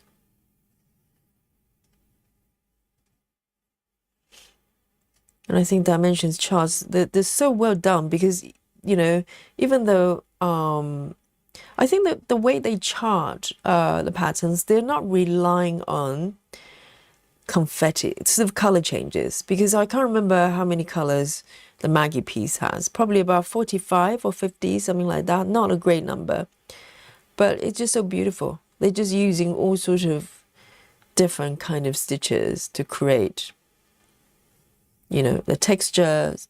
For instance, the Maggie piece, the background, if I remember correctly, quite a few 10 stitches using either one thread, two threads, or three. So they're using different combinations, different stitches to create, you know, textures and depths for the piece. It's very clever. And heaven and earth charts and full coverage charts, they're slightly different. They're relying on sort of color changes to create details. So very different approach.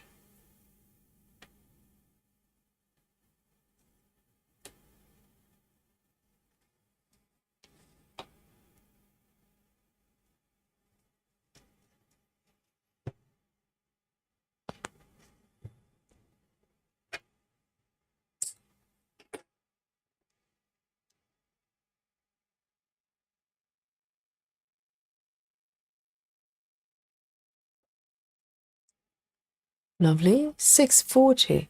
640.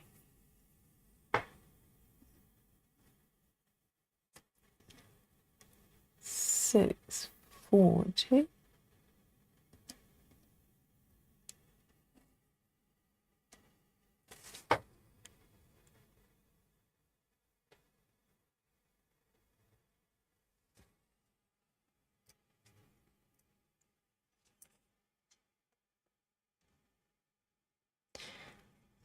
Ruth the Magpie says, understand you can contact Dimensions with proof of purchase and they will send you saga file. I heard about that as well. And prior to receiving the copy from Suzanne, I had a Google for the email address and I couldn't find any. So I don't think it's that obvious.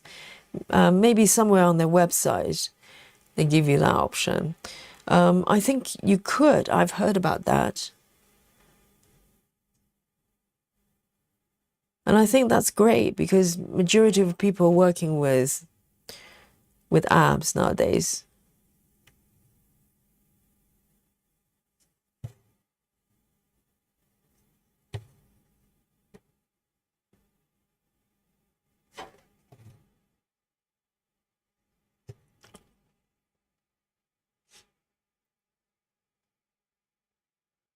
Okay, let me just move down here.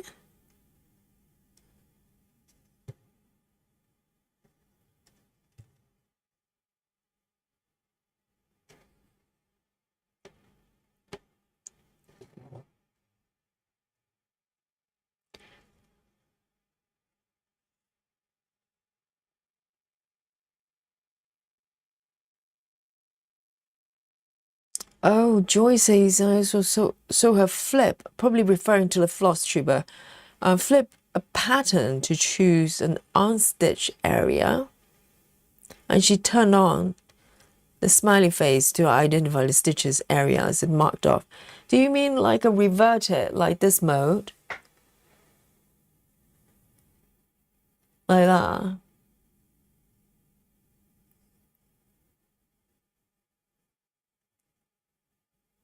And choose an unstitched area. And to be honest, even now, I've seen people using the smiley faces. I still have not quite understood what that feature is for.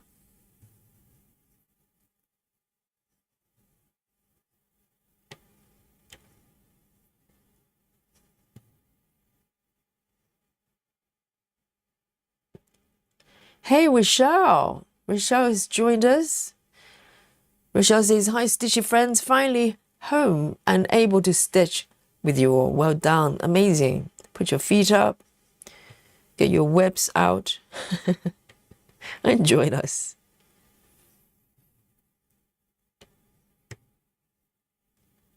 That's the best bit, isn't it?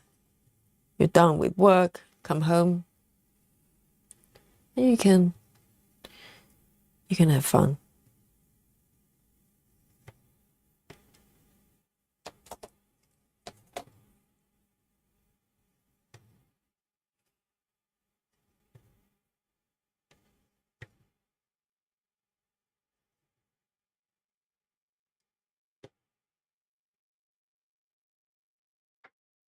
And I love it when if I have a particularly if I have a sort of longer day teaching, and I come home and jump into a hot shower, and come out and feeling really good. That's the best feeling.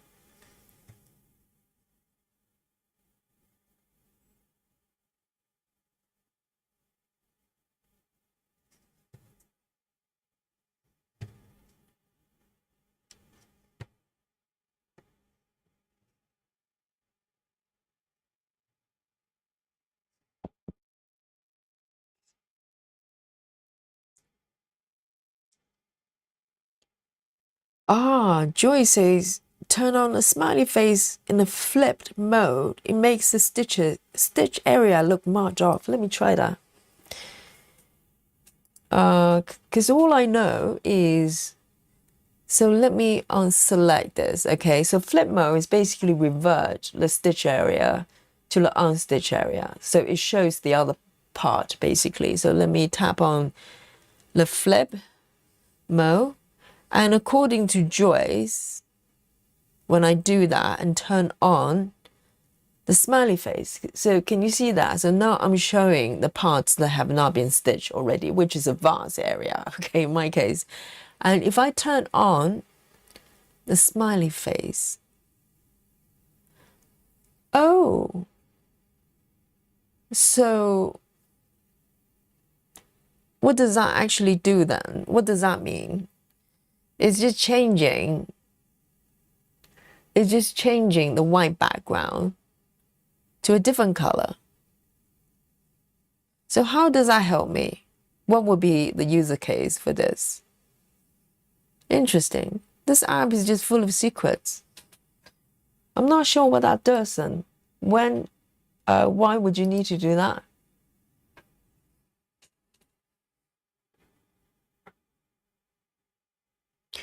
Lynn says Yogi Dimensions website sent to you. Yes, but I think I was trying to figure out where or who I need to contact, in terms of how do I even initiate that process. And I couldn't find email address or anything like that. At least it's not very obvious. Because I've got quite a few other charts. I've got that European Bistro one as well,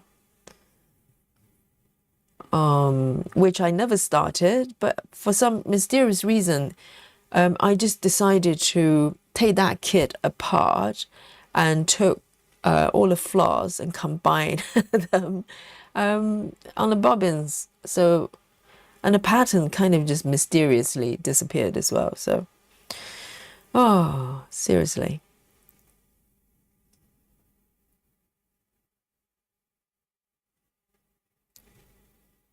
So the European piece, I never even started it.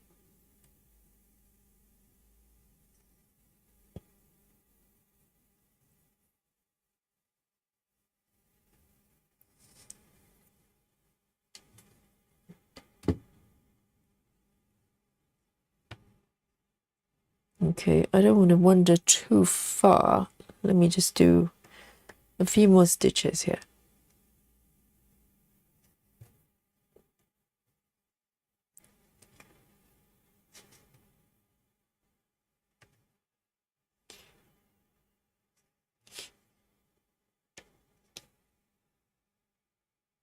There's 3 more here I want to do.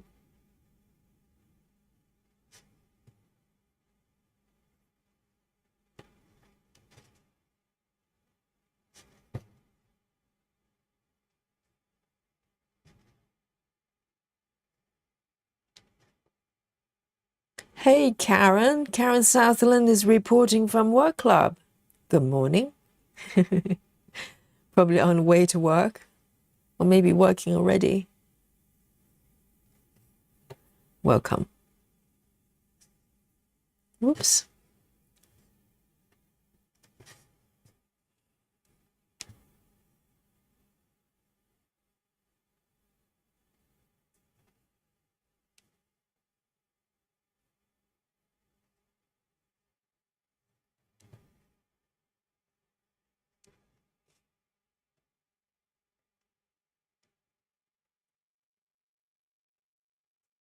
Just two more. See if I can manage that.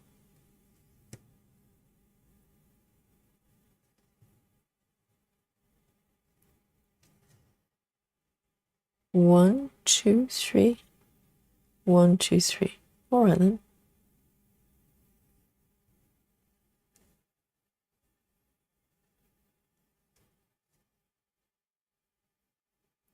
Joy says, because you're used to look at to do on the chart, white background with symbols. So when you flip, it's easier to see. Oh, so it's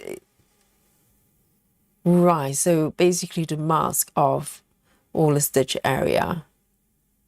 Oh, I see. Let me try again. I see what Joyce is saying. So in theory, so let me turn this off. So in theory, when I flip, basically it inverts the areas from highlighting the stitch area to highlight unstitched area, right?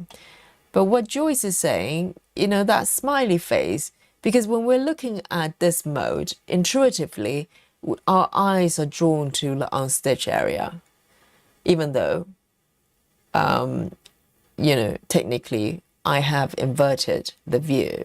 So in order to make it easier to read, when you turn on the smiley face, and you can change the color to different colors, I believe, it masks off the stitch area, so it makes easier to read. Wow, that's very a lot of thoughts have gone into it to kind of, you know, make things easier to read. Am I correct, Joyce? Have I explained it correctly? But and that's the thing, that's the amazing thing about this app. It's got so many things that I don't even know I need it. You know what I mean? And because of that, it actually makes it even more mysterious that the regular workflow in terms of switching colors are being done this way. You know what I mean? Because they clearly have thought of everything. But I don't know why the color change workflow is slightly convoluted. I'm wondering whether this kind of legacy things they did and they just built on top of it and have not really kind of fundamentally redesigned the way it works, you know. So in order to change colors, you have to take at least 2 steps to be able to do it properly. Lynn says, Yogi, is it not snack time? Oh, very good, Lynn. Yes, thank you very much. Yes, normally 10-ish UK time is our chocolate time. Here we go then. Thank you, Lynn, for reminding the chat and me as well. Let's have a little bit of snacky chocolate time. If you don't like chocolate, just snack on anything you want. Chocolate is recommended, but not mandatory, okay? And also, you bring your own chocolate. Currently, the channel does not supply, you know, chocolate. It's a little bit like, you know, cross-stitching, isn't it? This channel is not a cross-stitching kit, okay? You have to bring your own supplies. Bring your own supplies. Kit it up yourself, okay? Samantha says, I don't think I have enough hot beverages to keep me warm tonight. Already minus 14 Fahrenheit. How cold is it in Celsius? Minus 14 Fahrenheit outside and will reach minus 40. Samantha, really? 40? And Samantha says, I'm in an area to watch out for exploding trees. What? They explode? What is going on? What is going on where Samantha lives? Samantha, which area of the US you are? No home address, okay? Do not give out home address. Just the general area. My goodness, that's insane. Am I correct? Not touchy. Joyce, good. I did not even know that. I never even, didn't even cross my mind to try to turn on the smiley face in an inverted mode. It's so crazy, isn't it? This app.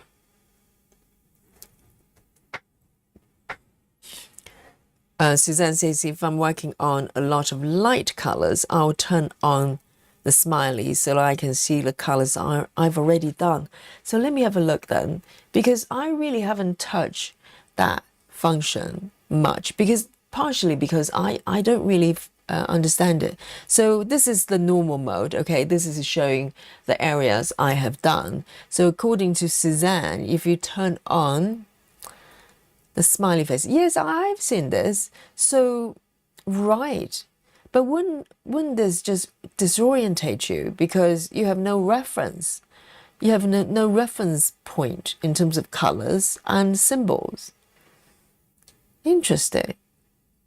So you can do it in the normal mode as well.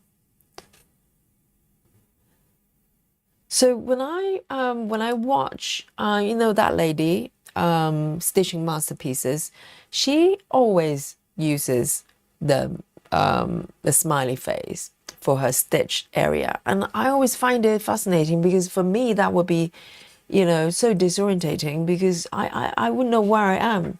So I'm using the colors previously with the symbols as well. Now I've turned off the symbols and I'm doing okay. But I need something. I need the colors. I need, you know, the symbols in order for me to know where I am. So. Samantha says regarding exploding trees. Samantha says water inside the trees freeze too fast and made them crack and break. Oh, so we're not talking about like just explosion like a bomb. So explosion as in just cracking. Oh, that's scary. Poor trees. They, you know, it takes a long time for a tree to be a tree. And do they survive? Do they have to? I hope they're okay. A little bit of explosion, you know, just keep going, just growing in a really R shape after that. Samantha is in upper Michigan, just about Wisconsin. Right, my goodness, stay warm. Have you got like a big jumper and woolly hats and big socks? Just put them all on, 3 layers, and keep drinking, you know, I don't know, hot tea and hot drinks. You know, I remember just 2-3 weeks ago when London was going through a slightly colder period. And by colder, literally only about -1 to -4 Fahrenheit, Celsius. But even just with that temperature, indoor, my heating system was working really hard to keep up because, you know, it's got a kind of a sensor to constantly readjust the temperature. And it just couldn't do it. It couldn't reach the target temperature. And that was only -4-ish on the outside. It's crazy. Let me see. Oh, this one is using very similar symbols. I'm going to change it because I get confused. Let me pick one that's very different. How about that one? All right, 3363. 3363. Stay warm, everyone.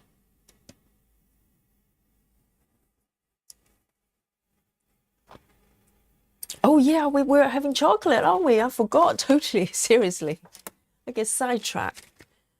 Yes, here we go. And I'll zoom out a little bit. Oh, I'll just let you appreciate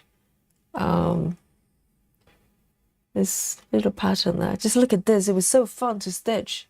This is like a tea bag or something.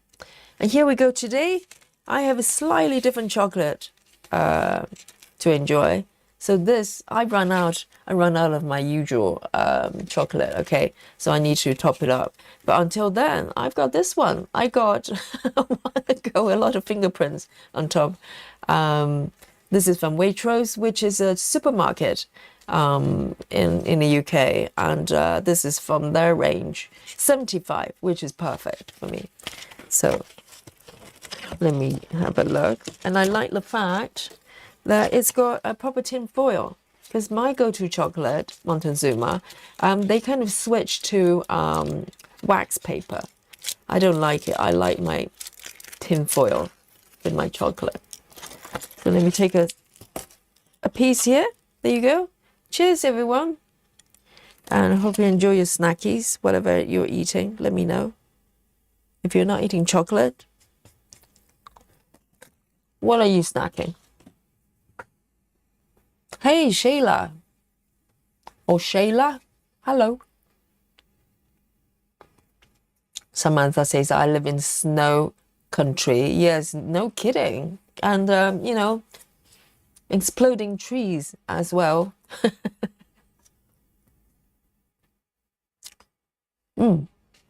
Lovely.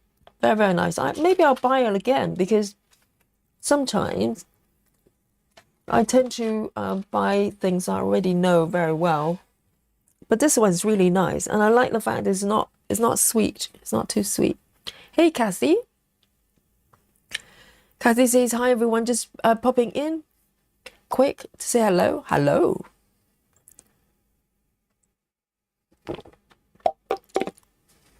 Shayla says, I heard you can get dimensions patterns by emailing Simplicity, the dressmaking pattern. Dressmaking pattern. They apparently bought out dimensions. Oh, really? Simplicity. What kind of company are they? Dressmaking pattern. Oh, so they make patterns for dressmaking. Okay, fair enough. And they bought. So they so dimensions is part of them, is it? Is that why they stopped creating new kits? Because literally, they really have not produced any new kits. Not that many. I hope they don't stop.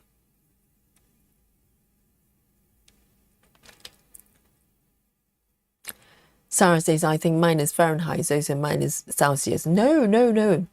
Minus Fahrenheit is probably not as low as Celsius. I don't know.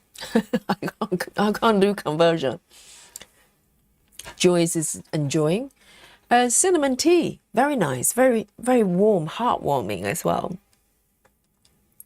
You know, when I blend my essential oil, particularly for winter time for students, I add cinnamon leaf as well, which is not, it doesn't smell like cinnamon. There's a hint of cinnamon, and it's a little bit more woody, and it's very, very, very warm note. So I tend to use essential oil blends that I've done myself for in yoga in particular. And they love it. They love it. The student. Cassie says, I'll be stitching a lot this weekend. We're forecast to get 2 feet of snow. Yes. My goodness. Yes. Maybe for our Aimee style, so this Saturday we're doing a double stream. So one stream for the members first. We're doing black work session together. And then for the Aimee style, maybe I can extend the time a little bit longer, just keep you guys company. I want to make sure my stitches are nice and safe and not get into trouble, not being hit by, being attacked by trees, exploding trees. Maybe we can stitch a little bit later. Oh, but then again, I've got Sunday class quite early in the morning. Maybe we can try to start a little bit sooner so we have longer session together. Because the other day I extended the session a bit longer as well, because we're talking about extreme weathers, and that really gets me worried about everybody. So let me take another piece.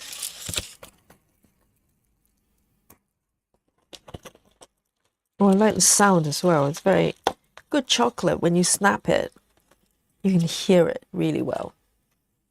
It's really loud. Oh, that's a nice chunky piece. Hello. Lovely.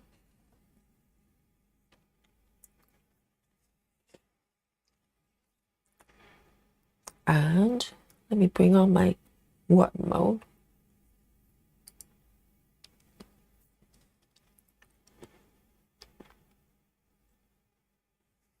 Ruth says on Tuesday we're going to get 43 Celsius, just in time, the first day of school. Fahrenheit. Oh, Celsius. Oh, so Ruth is probably in Australia or New Zealand. Oh dear, it's very extreme.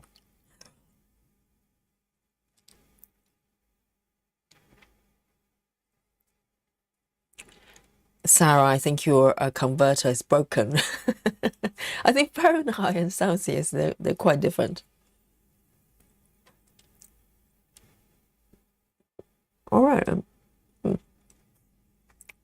I like this chocolate. I haven't had it for a little bit.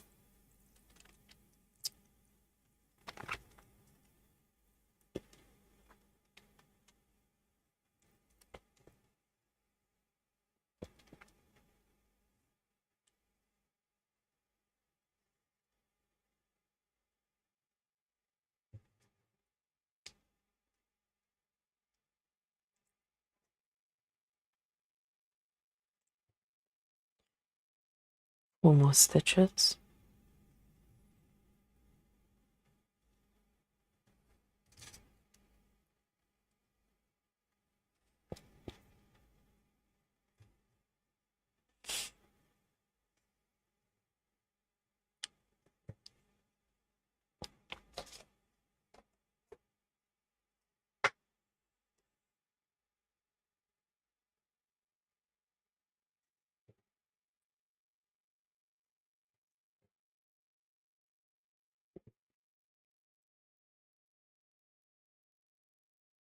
Ruth says in Australia, we're in the beginning of heat wave.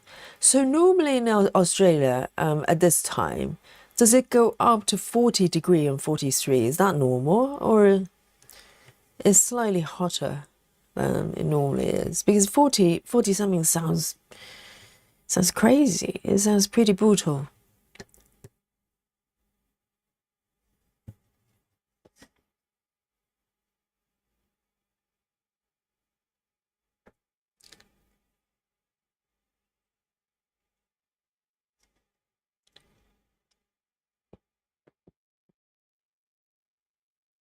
Susan, my love. Susan's been very mysterious recently. Yes, good to see you, Susan. How are you doing? I thought Susan is run off with a circus or something. I hope everything's good with you.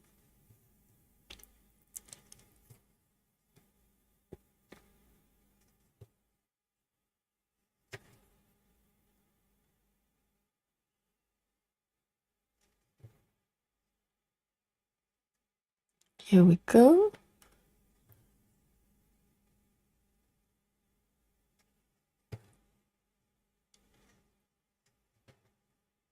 And Susan, we're doing a dimensions kit, dimensions saw day now. I don't know which day is good right now. Maybe a Wednesday? Will a Wednesday be good? I know Susan has got a lot of dimensions kit as well.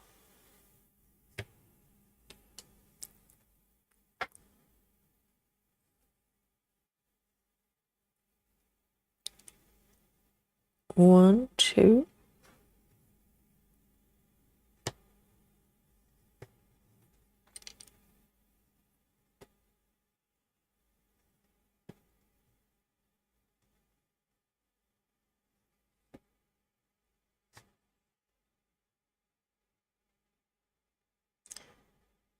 Two.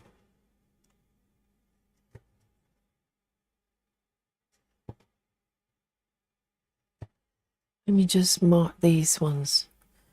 So we've got one, two. No. One, two. 3, 4. And those two.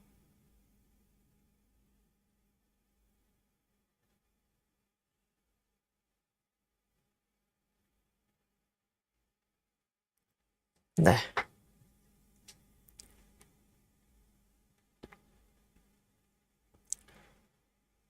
2, 3.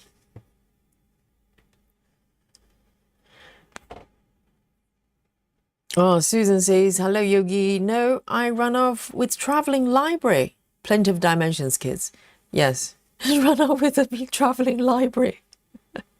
Yes, the duvet size project Susan has got. Susan's working on that piece, traveling library. On a 14, is it 14 counts or 16 counts? 16 counts. So it's going to be a giant piece.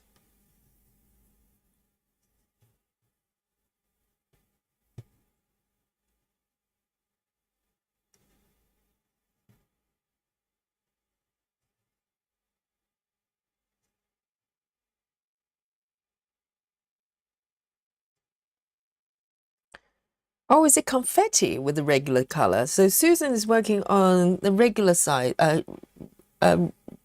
regular color, right? Is it confetti as well? I would have imagined probably a little bit less.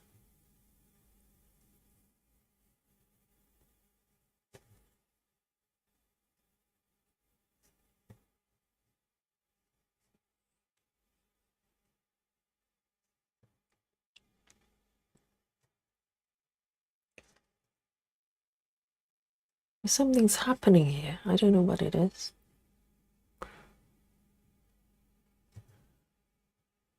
One, two, three.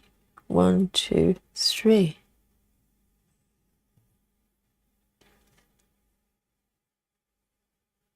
$16 counts.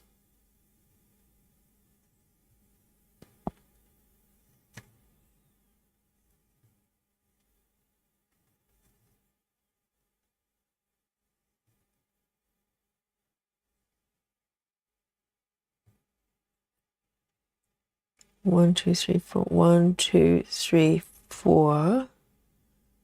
And then 2.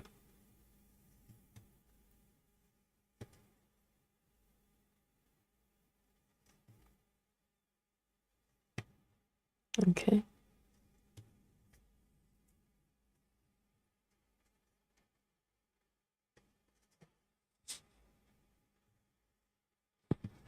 Samantha says, I'm thinking about starting the second blackwork piece. Have you finished one already, Samantha? Or maybe you want to have 2 at the same time. Go on then. And Samantha, I can't remember which color that you're doing it. Is it black, isn't it?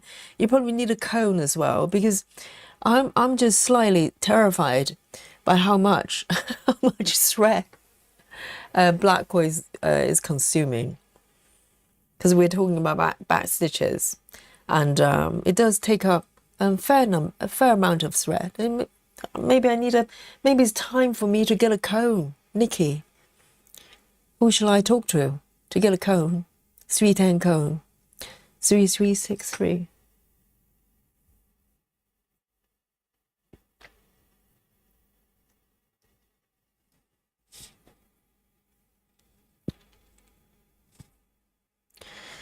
So Susan's doing regular color, regular size. Okay, the size is not so regular when you do it on 14 counts. Okay, it's huge.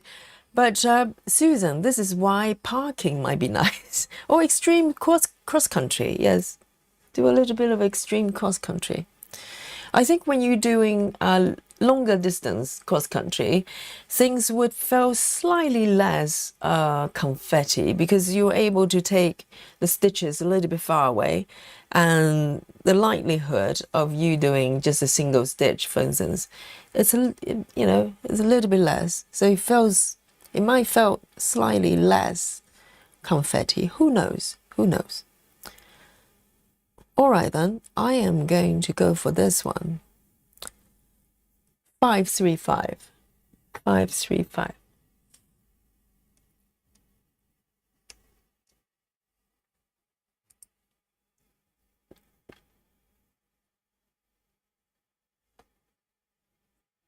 So Samantha is going to start another one with different color. But I just love the black patterns. I much prefer, because in theory, you can just take any black work pattern and do it in whatever color you want, or multicolors. But I just love the black threads. It just reminds me of line work. It just feels so nice. But it's just me.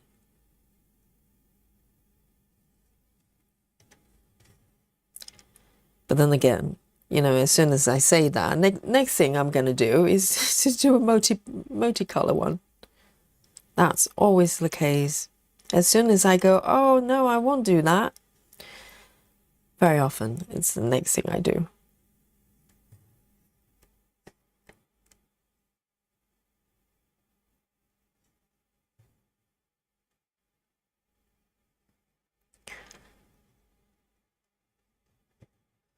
I know, a cone is good, isn't it?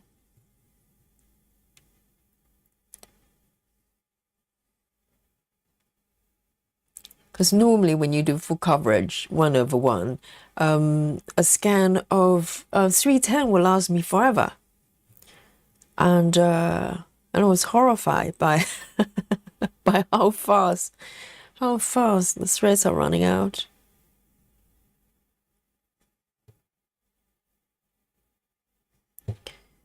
Time for a cone.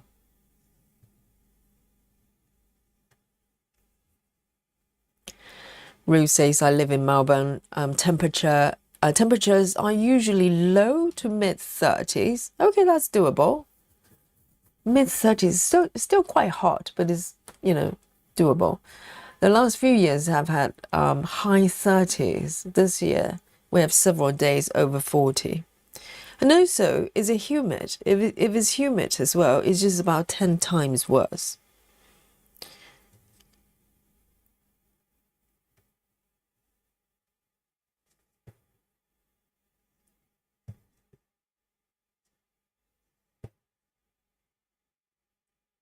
Okay, well, something's happening here.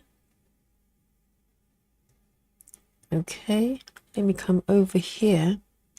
1, 2, 1, 2.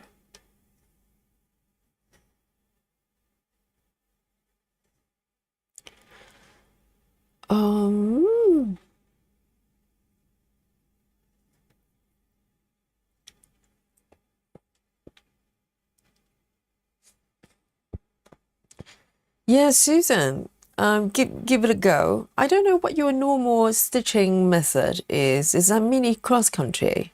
If you're willing to go a little bit further, you'll probably find yourself having less kind of ninja stitches you have to do. Because if you do short, brief, short distance cross country, and you have a lot of confetti, you have to start and stop a lot.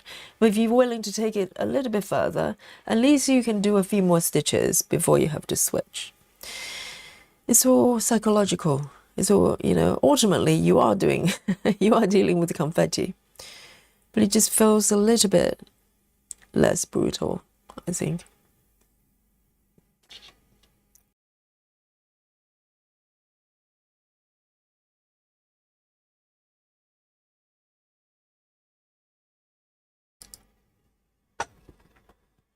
Let me take a sip of my water.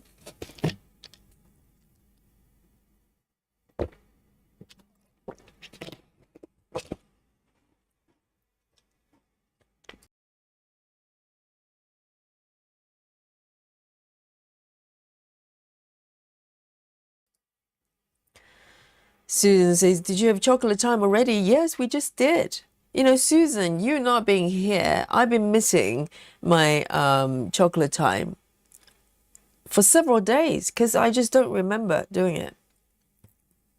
So there you go.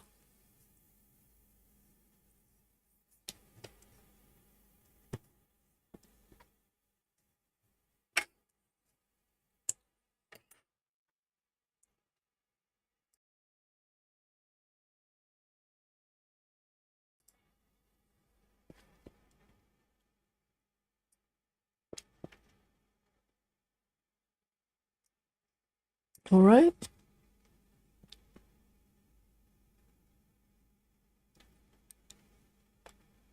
So this one, let me have a look. A42, A42, A42. It's kind of beige, A42.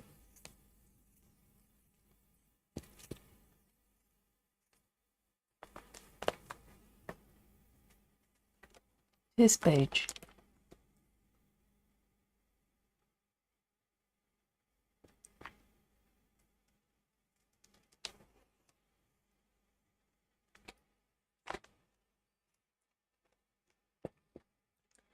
Rose says regarding Australian summer, which is now, says humidity varies, usually is very low, it's fairly low.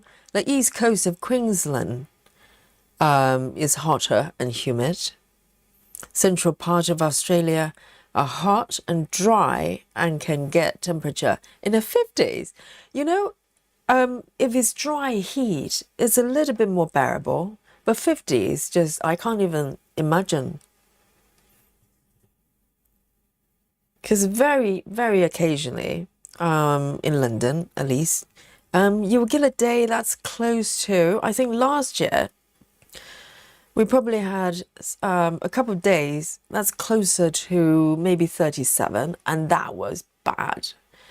It was kind of humid as well. So, you know, literally, I remember sitting here stitching, and I was in, you know, bucket of sweat. Okay, that's a little bit exaggerated, but yes, I was sweating like crazy.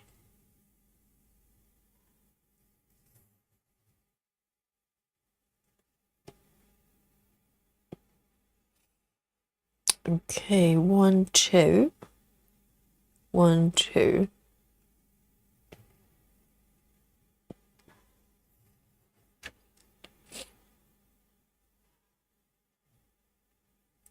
Oh, I can hear foxes outside.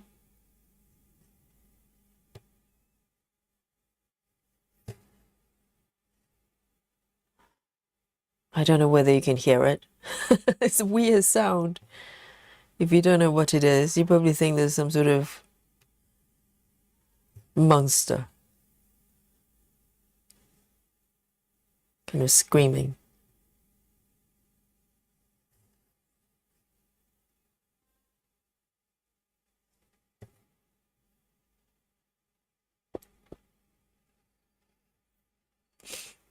Susan says my new goal is to complete my first 8 pages of traveling library as well as stitching on it every day in 2026. The first 8 pages. How far are you, Susan? Dear, oh dear. I mean, Susan desperately wants that curtain to be finished ASAP. It's going to be curtain, right, Susan?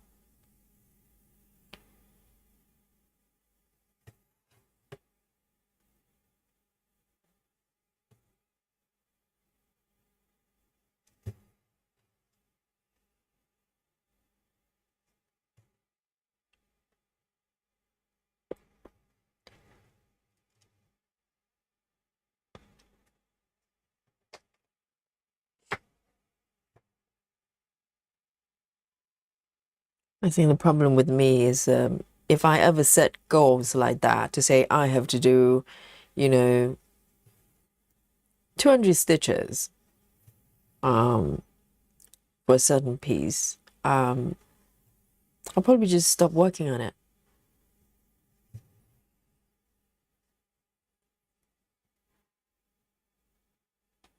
Okay, lovely.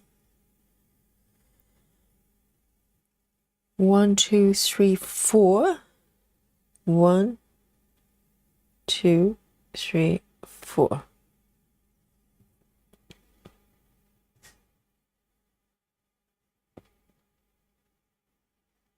One, two, three, 4. Hang on.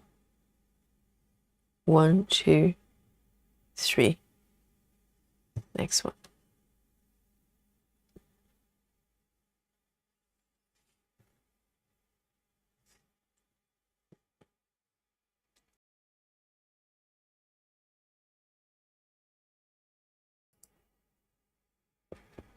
Yes, curtain or duvet, one of those.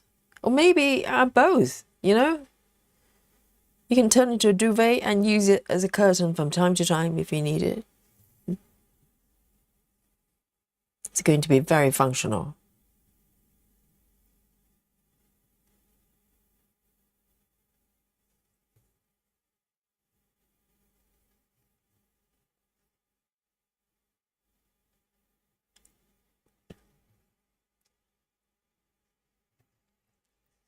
Here we go.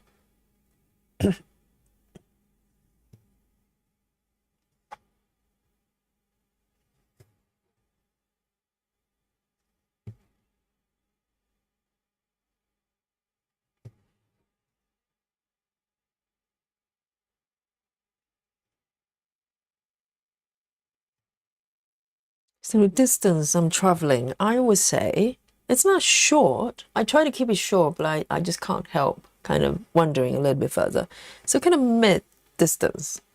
It's not super long either, because with traveling library, for instance, that's long distance for me in terms of traveling. But this is kind of mid-range.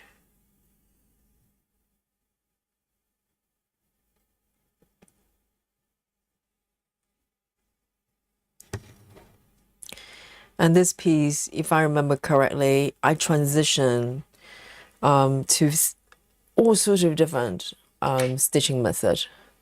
I think I started off with a lot of parking in the beginning when I was stitching the cherry pie on the upper left there. Tons of parking, and then I kind of got bored of that, and I started cross country, but short distance. So this piece, majority of the areas, if I show you, is kind of this kind of cross country, kind of wandering away probably for about 1 block ish. But with this bit, for some reason, I just want to go a little bit further.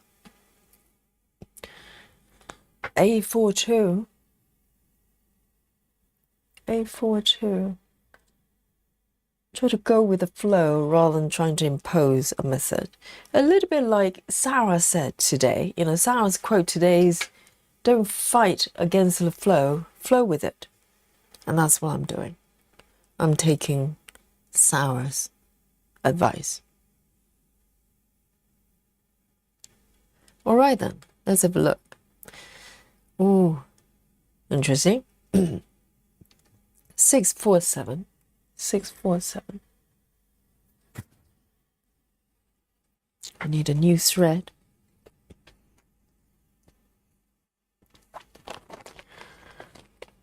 647.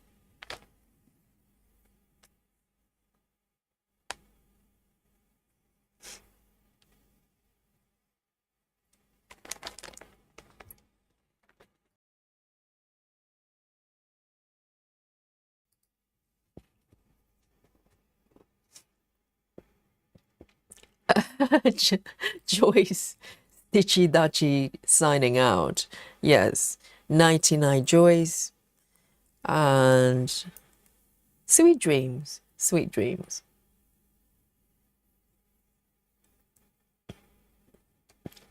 Lynn says, Yogi, I thought that lady in the picture was a baker. Now I have my glasses.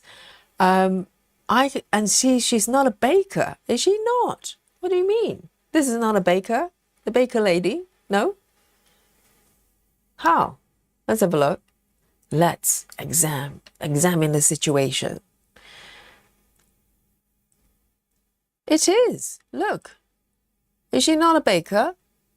What is she then? She's holding a pie. She's a baker lady. Lynn, look at this. Is it not? She's holding a little pie there. Are you saying that pie, she didn't bake it herself? Is that what you're claiming? Hey, Bex. Bex says good morning. And good morning to you.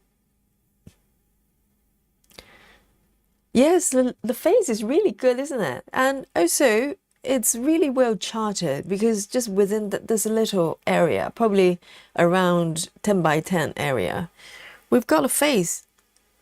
And she looks smiley as well. Solo wins 647. Spooky bingo. There you go. My first spooky bingo for Solo wins. Yes, everybody. The first one is special. 647. And this one, I've got tons of stitches. So it's going to be a epic spooky bingo. Congratulations.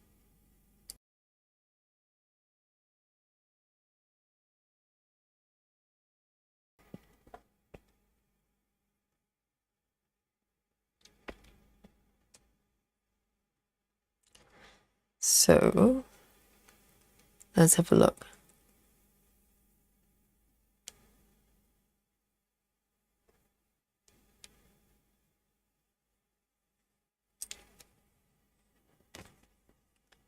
It's a baker. It's a baker lady.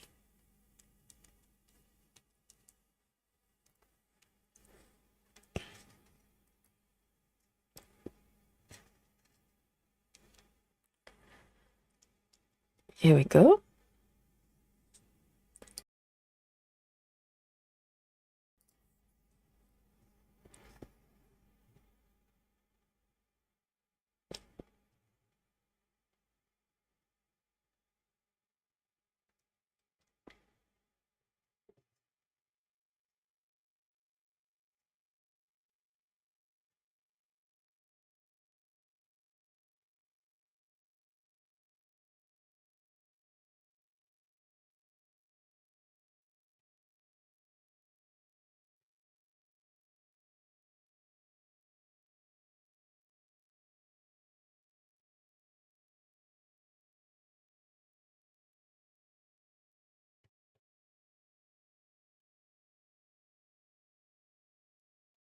Okay, I need to mark as I go.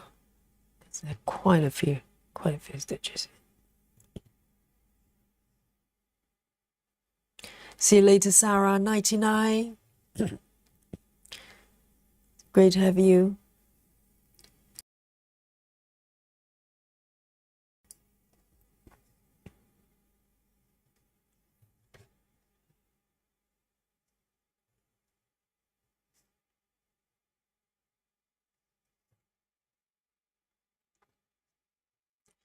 Night to Sarah as well.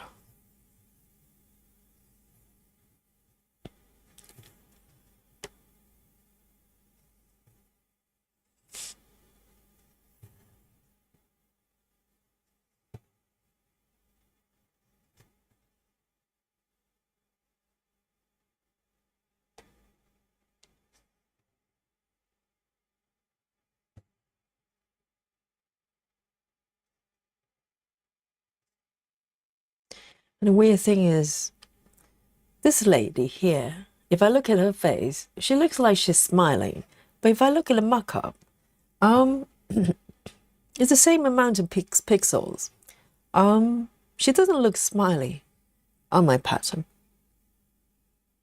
You know what I mean? And I'll show you, okay?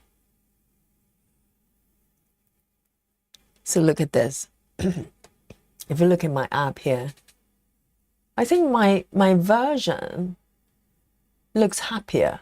Can you see that? The mouth, the one I've got, is smiling. But the one on the pattern is kind of just neutral face. So, there you go. I wonder why that is.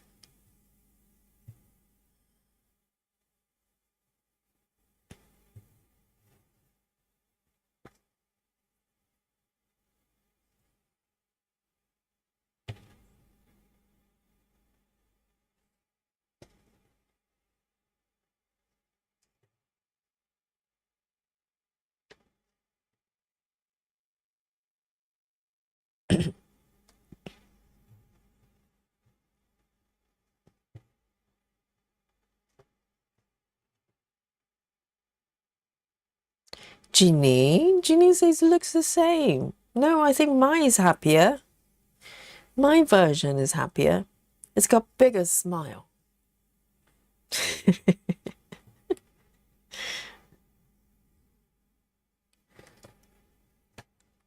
Maybe Jeanine needs new glasses, you know?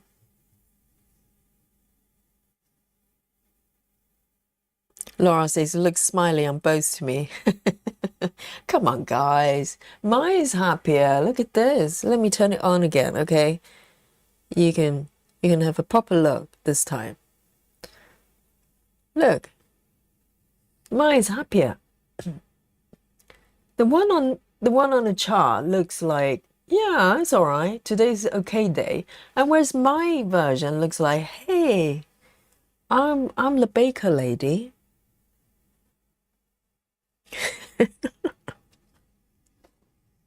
Here it comes.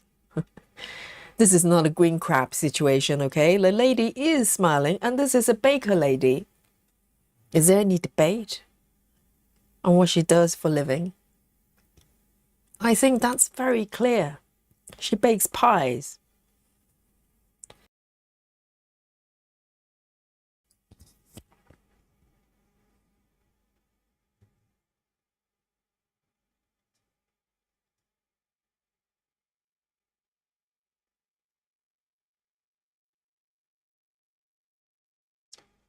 One, two.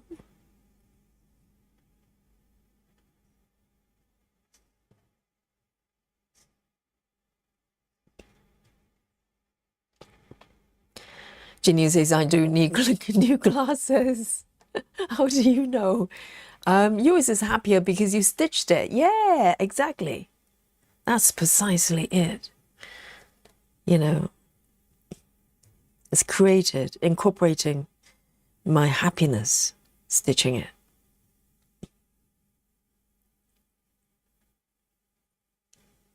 Lynn says, Yogi, I can see how now she's a baker. What did you think she was then?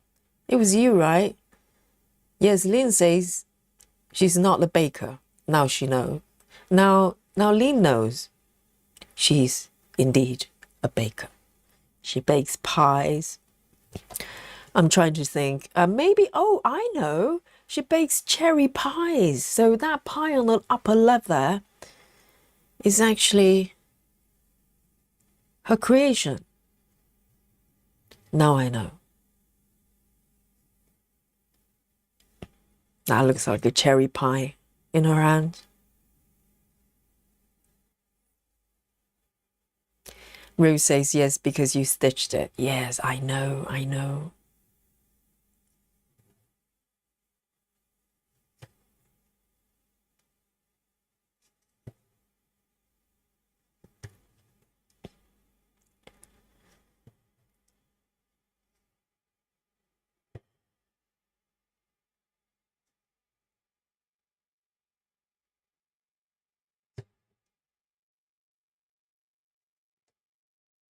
In the very beginning, I spent a fair amount of time on the cherry pie there. And then after a while, because the pie is so huge, I just had to keep moving forward before I got really bored of stitching pies.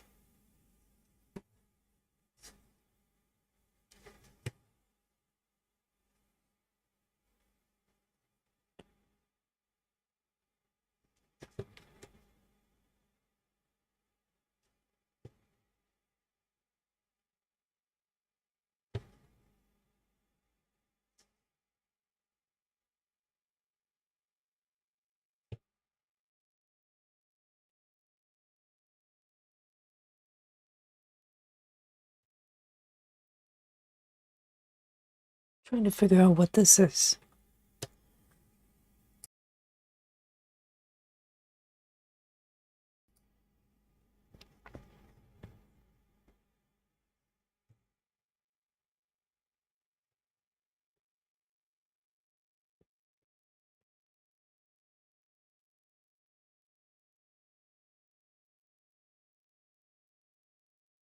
Laura says it looks like she's standing in front of an oven with a bunch of pies. A bunch of pies. I can see one she's holding. I need to have a look.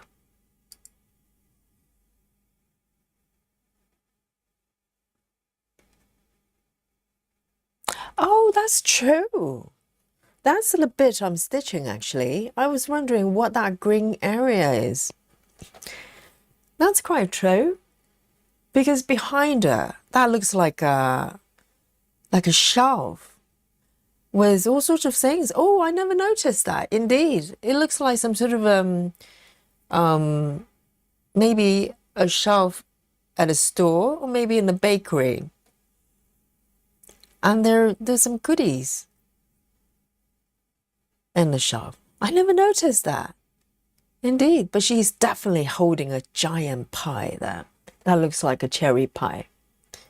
Indeed. Oh, that's what I'm stitching right now. I had no idea.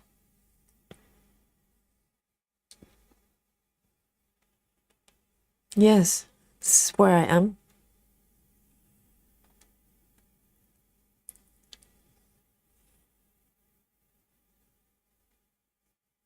Now it's all making sense.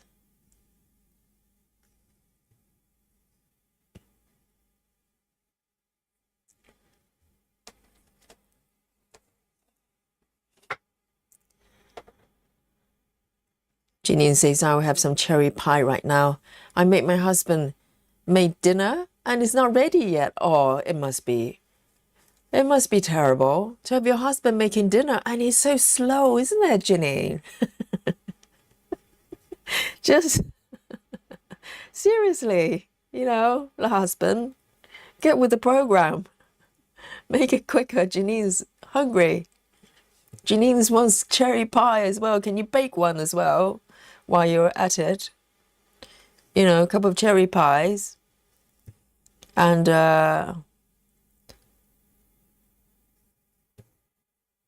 because if you're making the main course, you've got to have some dessert, some pudding. Just throw a pie in there somewhere. I do remember making a cherry pie, actually. It was ages and ages ago. And it was a housewarming thing. I was a student at the time.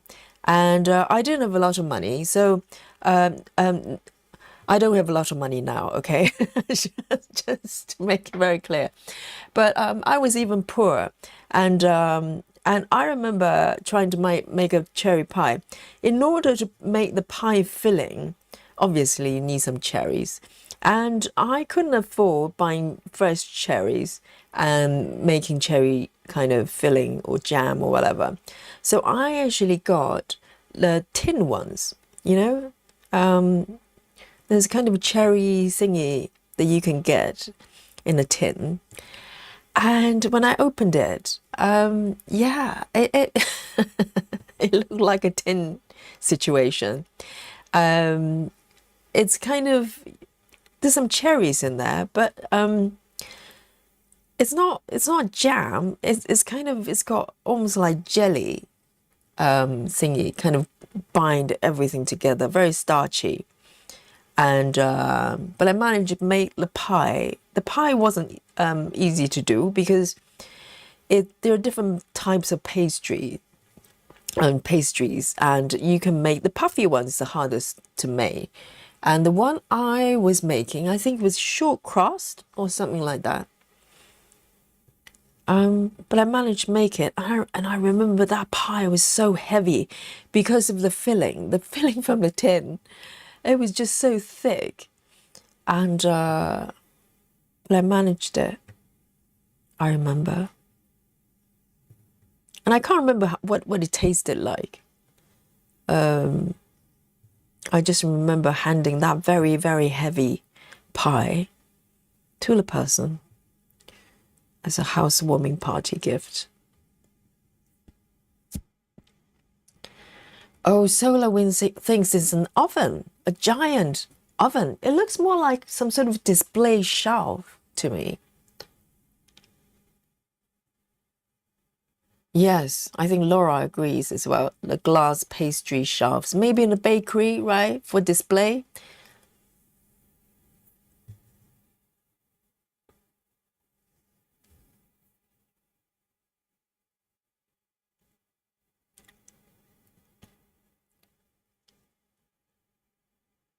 Oh, Rachel. Rachel sees a lot of details.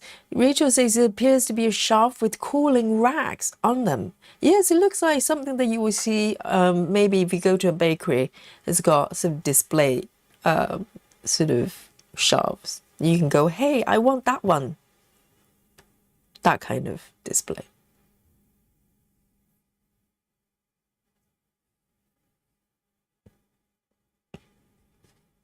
Janine, oh dear, the poor husband of Janine. Janine says, he's slow. He's just so slow, isn't he?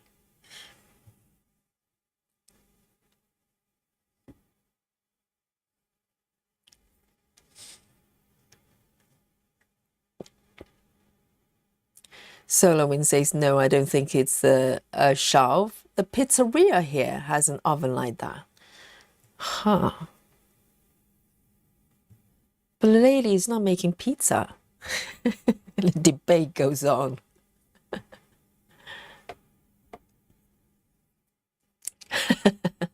Yes, Janine says, despite, all his flaws, being slow and no cherry pie and no, that kind of stuff. But I still love him. Lucky him. Otherwise, you have to pack his bags and go, Janine's going to go, that's it. I've had enough. I asked for cherry pies. I asked for speedy dinner. And what have I got? Nothing. Okay? I'm sitting here, starving, literally.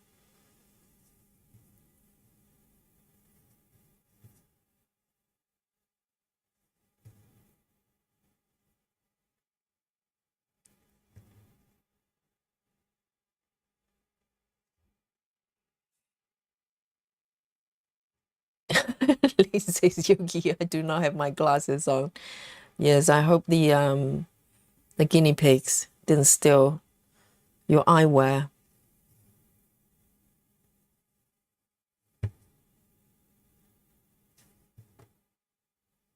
Okay, one more stitch here.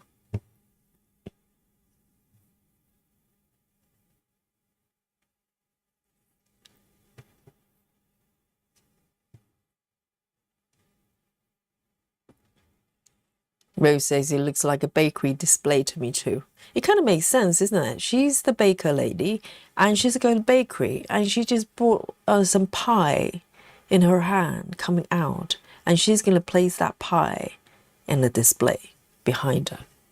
That makes sense as a story.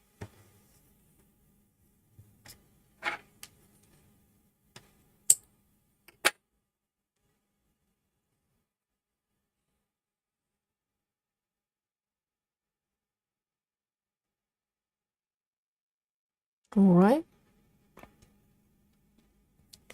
3864. 3864.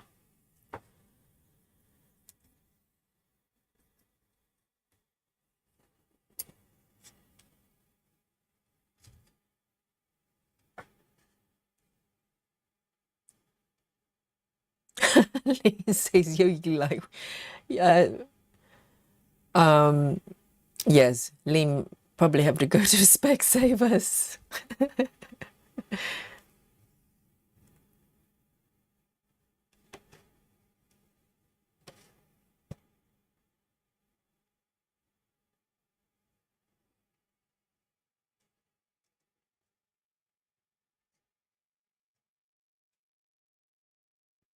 Janine says, I'm lucky he'll make dinner.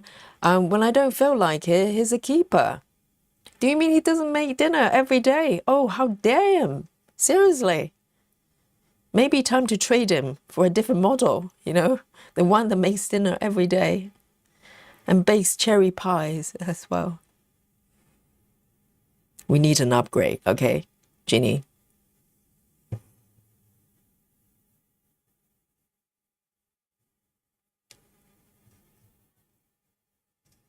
And apparently there are a lot of people falling in love with AI partners. Have you heard those? Because, you know, before AI came along, we hear about stories, weird and wonderful stories of people marrying dolls or something like that. And now they're falling in love with AI because AI, I wonder if AI partners can make dinner for you. I wonder. Maybe you can link it up to some sort of computerized ovens. And the AI partner just go, hey, bake a cherry pie for Janine. Go on then.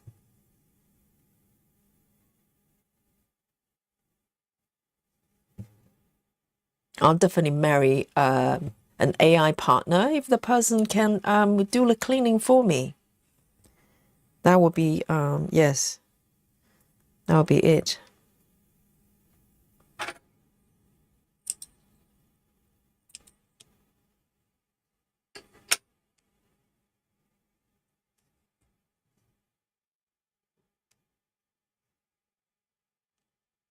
There.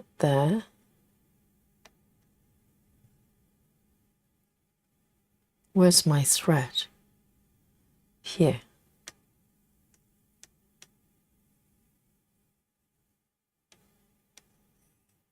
I can't find it. Where is it?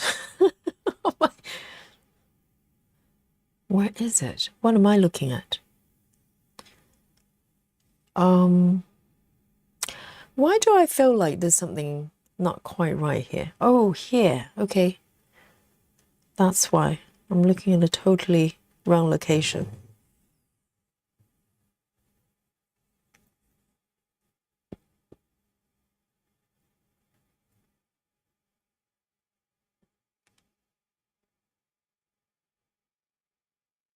Oh, Janine is keeping this model.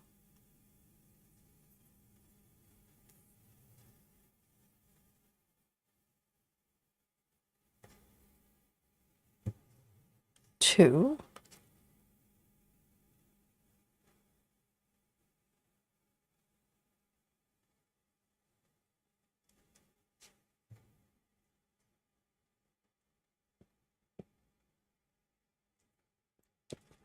Laura says a new season of My Strange Addiction is coming out. Maybe one is addicted to AI. Oh, Laura has been watching some weird and wonderful TV programs.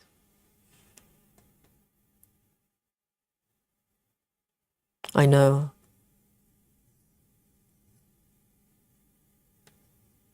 It's just a matter of time, isn't it? And also, anybody knows what happened to Black Mirror or Black Mirrors? You know, I think it was it? I don't think it was Netflix. Maybe it was Netflix. And it was really good for a while, and then they just stopped. I've been waiting for a new series, a new season, but it never came.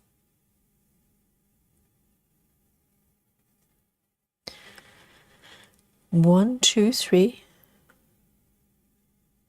1, 2, 3.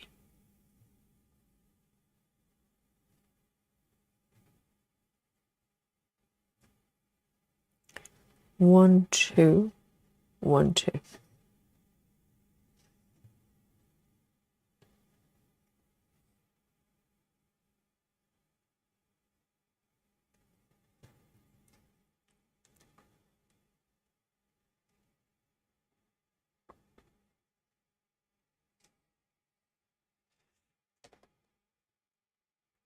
No, Laura, I've never seen it. Strange Addiction. Where do you go to watch that? Is it normal channel? Or is it Netflix?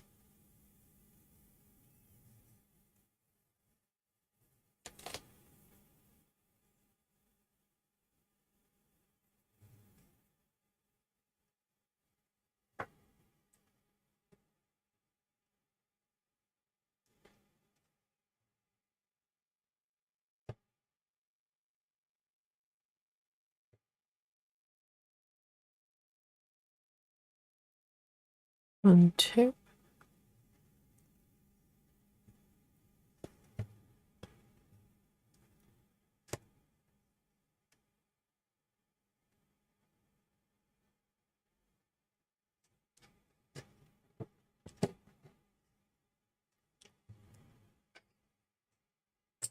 There you go.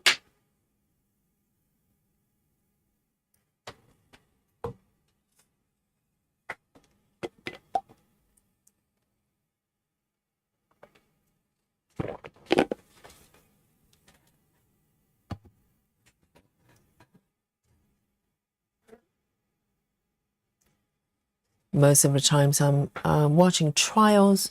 Oh, have you guys watched the trial? We talked about this the other day. The police officer from a shooting a few years ago, and he was charged with basically not doing his job, and they've got a verdict. He was acquitted, as I predicted. There was just no way that guy should have been charged at all. So I was very, very happy. There is hope, in humanity. 3849, 3849. Because sometimes I do wonder about the jury system. I know it's a, kind of a long history of how that came about. But sometimes I do wonder, it's a little bit of a potluck, 3849. Because some verdicts, you kind of go scratch your head and go, how did you come to that verdict at all? 3849? 3849. And also nowadays, it's much harder to keep the jury not to be influenced by any kind of external media.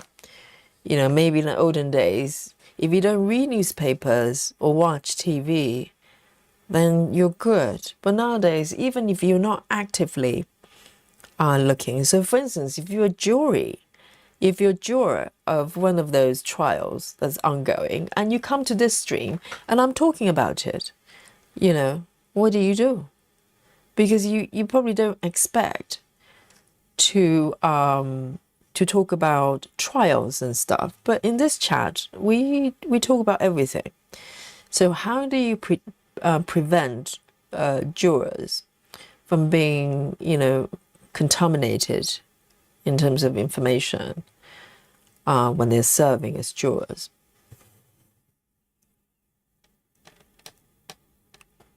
But sometimes you go, well, I'm glad that people are sensible. Common sense prevail.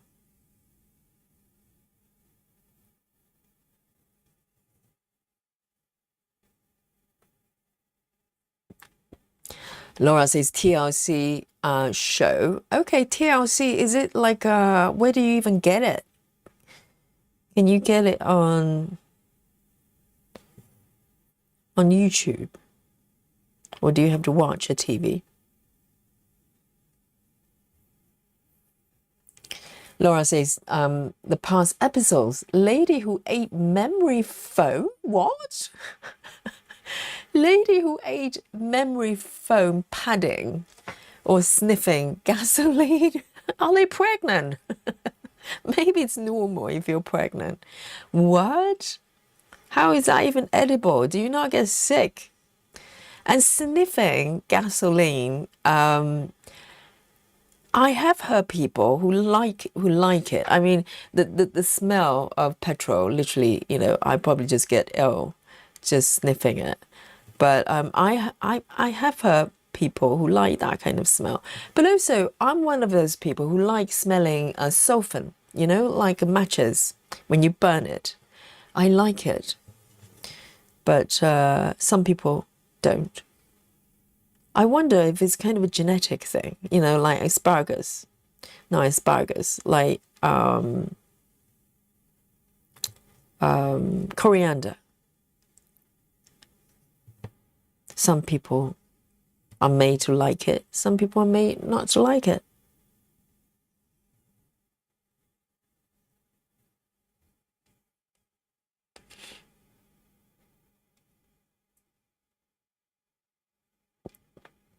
SolarWind says the poor guy broke down and cried when they acquitted him. It was so relief. I know, because the guy didn't really show much emotion. He was probably instructed not to show emotions throughout the trial, even when they kind of describe a lot of what happened that day.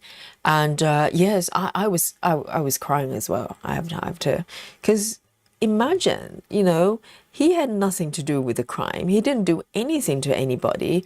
Yes, you could argue, maybe better training or whatever it is, he could have reacted sooner. Even that's a question, right? But this guy just get, singled out as a scapegoat to appease the public, or maybe to, even hide certain things in order to not have to fire more high up people. That cannot be allowed. We can't let that happen as a human race. We just can't. Yeah, I was so happy with him, for him. And also his defense team as well. They genuinely believe his innocence. And they should, definitely.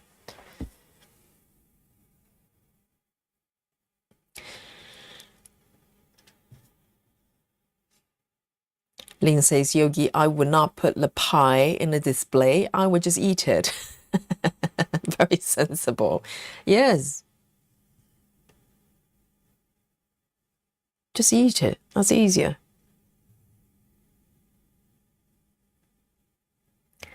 Rachel Morton says, my strange addiction is available on Hulu. Okay, so Hulu over here is not very common, but also it's a paid service. So...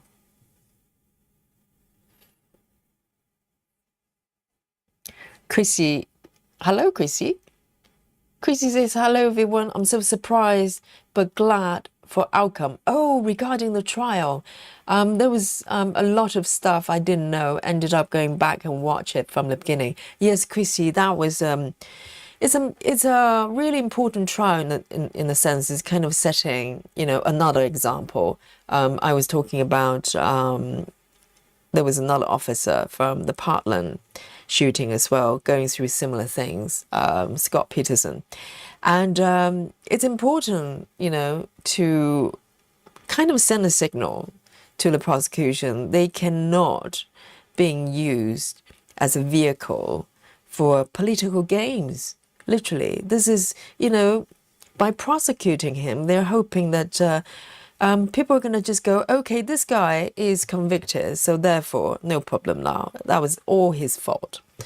And I'm so happy that people have a good sense to see through that. But also the prosecution, I watched it for Nico, the attorney. Oh, he was glorious. He was glorious. And Chrissy, I don't know whether you got to the bit. He was examining this guy, supposed to be some sort of expert on timeline and everything. He was coming up with animation, trying to illustrate how he was, not doing his job, the defendant. And that guy was toasted completely He was fried, flambé 3 times by Nicole, or Nico. I don't know how to spell his name. And it was just amazing to see someone who is so, so dedicated and so good at his job.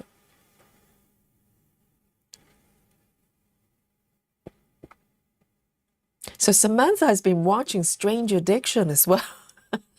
I wish it was free somewhere that I could watch. I like programs like that as well.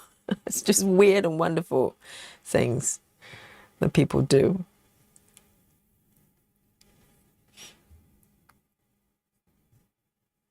Janine says sniffing gasoline is like sniffing a Sharpie pen. Sharpie pen, are you talking about like a marker, the big marker thing? I think is much worse. I think just the thought of sniffing petrol, it's giving me headache.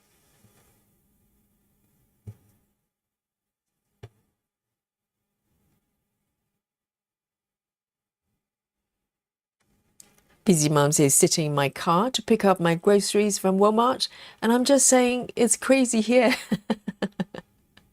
Right, so is it like stampede? People just trying to get to the groceries and grab everything, like COVID time.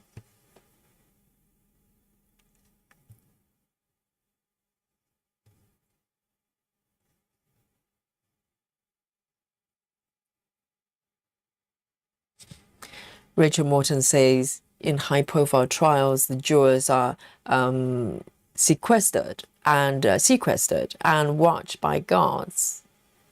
Watched by guards. Their phone calls are monitored. Oh, really? Do they monitor their phone calls? I thought it was kind of based on sort of trust basis. I think majority of the trials probably that's the case. Their phone calls are monitored and they're not allowed to watch TV or read newspapers. Yes, but how do you monitor that? You can track, you can probably monitor someone's call traffic, but how do you, monitor, someone? How do you police someone, making sure they're not watching TV or something, or read newspapers, So you basically have to trust them. And the question would be, is that even a reasonable expectations to believe that no one is, getting some sort of Facebook feed or Instagram feed or TikTok or whatever, or just coming to a stream like this and hear stuff about it? It's very hard. 3849. But then the question would be, if they say for whatever reason, if they think the jury system no longer works, what would be the replacement? What would be the alternative, right? Ginny says, Ginny's so happy. I'm not the only person goes to Walmart. I'm sure they probably have more than 2 customers. They probably have other customers other than Janine and the husband. Rachel Morton says, I was in the grocery store on my lunch today. It was like the day before Thanksgiving. It was wall-to-wall people stocking up for the storm coming Saturday. So it's a little bit like that before Thanksgiving, is it? What about Christmas? Probably less so, because by then you probably have a lot of food that you stock up from Thanksgiving.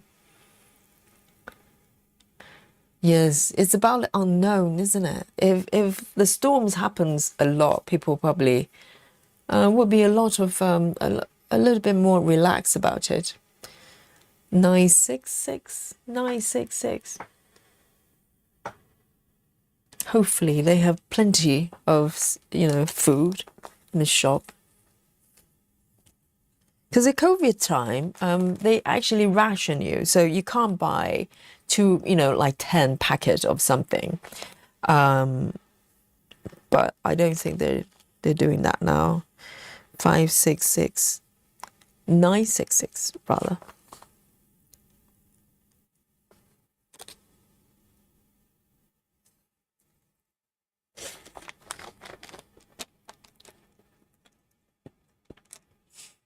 Alison says, did anyone see jury duty on TV? Where the cases they had already been tried, so they could watch how juries work behind the scenes. That would be interesting. I always wonder, because if you've never been a juror ever, when you go to that room and, you know, try to deliberate, where do you start? You know,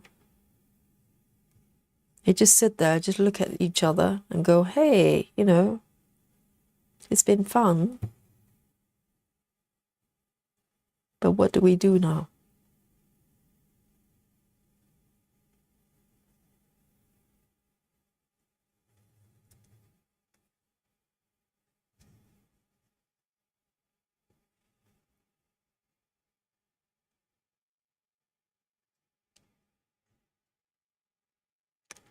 Solar winds like to sniff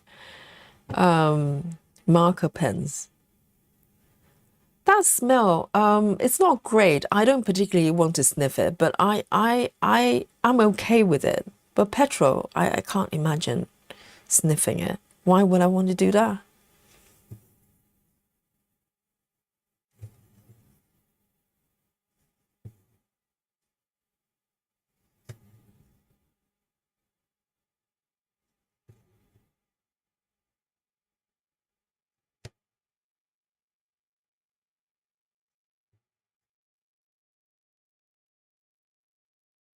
Rachel Morton says the jurors stay in a special hotel or place they're monitored. So I've heard. Yes, if only they're being kept, you know, they're different level of sequestration.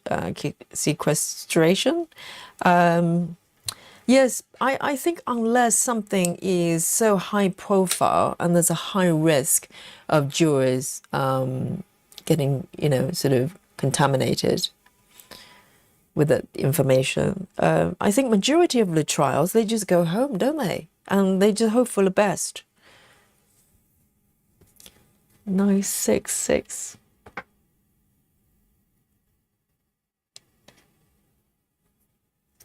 So it's very much on the trust basis. Laura says, when I went to jury duty, it wasn't very high profile, so they just ask you not to talk about the case and not to look up the things about it. I think majority of the trials are like that. Very few trials, they actually put you in a hotel and lock you up.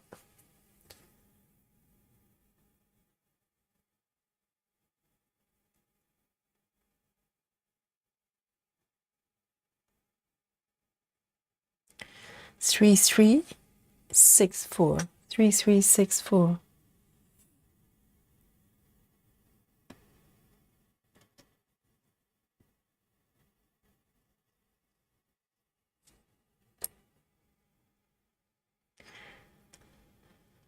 Yes, Solar Winds, you're alien, yes.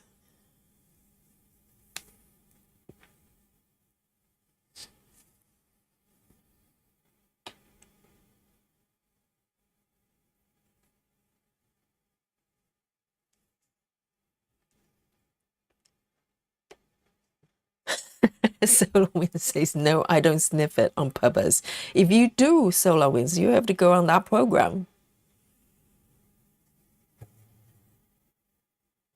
Can imagine, you just...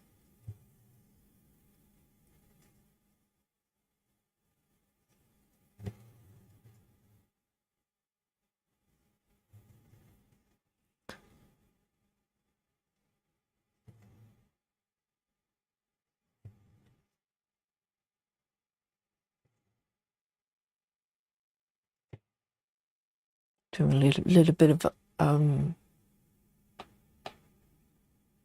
pie display stitching.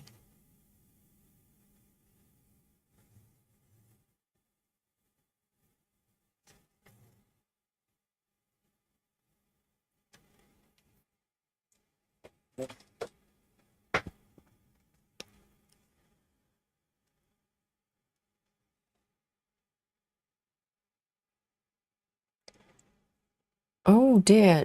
Rachel says they had markers when I was a kid. They were scented, made to sniff, smell like Blueberries or licorice, isn't that dangerous? So if you make something that's not edible, that's meant for children to use, and you make them smell really nice, like food, do they not have kids just go, hey, I'm a little bit peckish.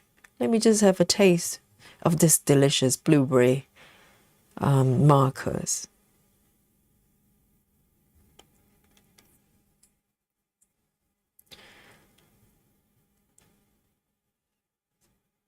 Michelle Fuller says, does anyone remember the copiers in schools that printed purple ink?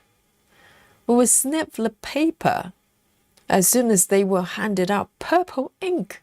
Why would they be purple? Do they smell nice? Yes, we have some strange quirks, don't we, as human?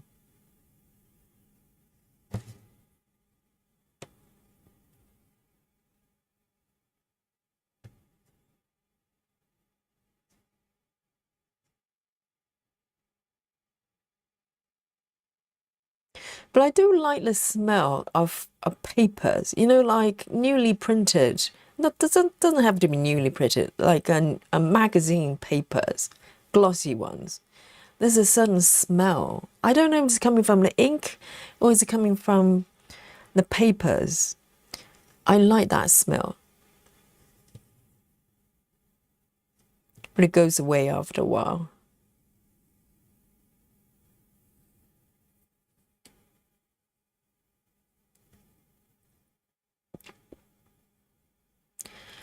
Sniffing glue is a little bit different. I think sniffing glue is not really for the smell. It's for the effect, isn't it? And even now, you know, I remember I bought a tube of a tiny little container of super glue, and you know, at the tail, because nowadays all self-checkout, and at the checkout basically you have to go through very similar process as buying alcohol. You can't just pay and check out straight away. You need to get someone to come over to have a look at you before you're allowed to check out. And it's just a tiny, tiny tube of super glue.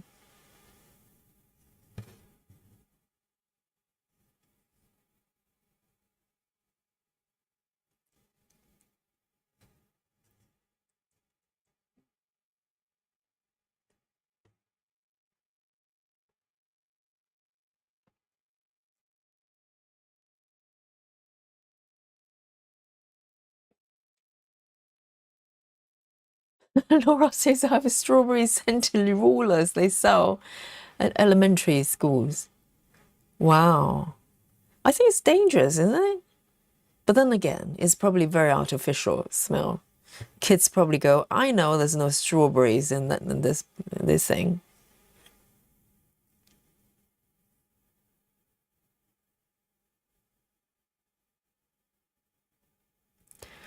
Laura says, fresh cut grass is amazing.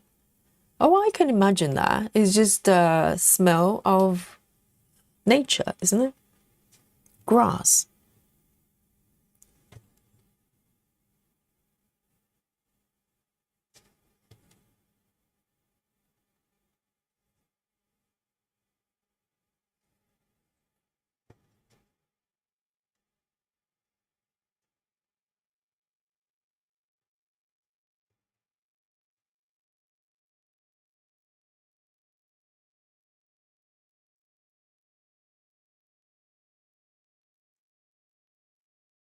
Wow, I'm not aware of those machines.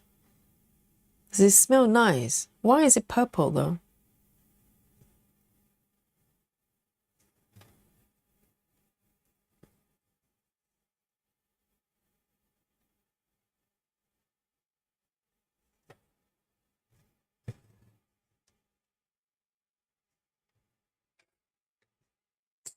And also, you know, quite a lot of you have cats. Anybody loves sniffing cats? I do. Yes, they smell like little babies. I don't know what babies smell like, but it smells like, oh, you're my baby. 3364. I'm sure if you don't like cats, you probably go, they stink. But for me, it's lovely. It's gorgeous, little, gorgeous smell.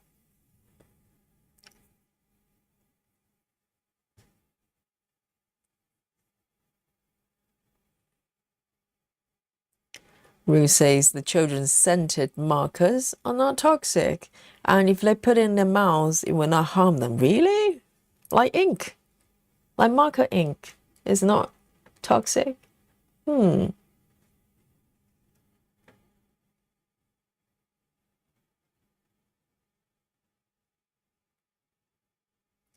647. 647.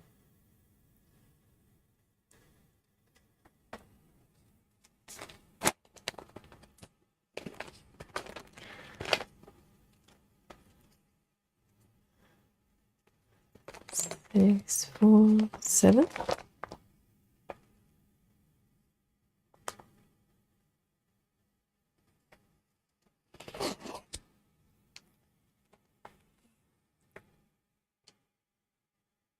Solowins says, I like the way puppies smell. I bet.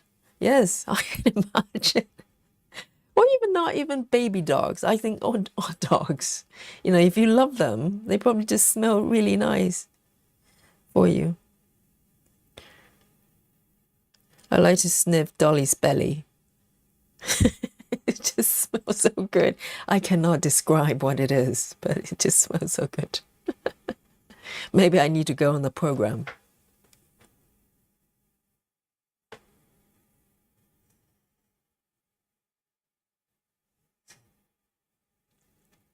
Right, yeah.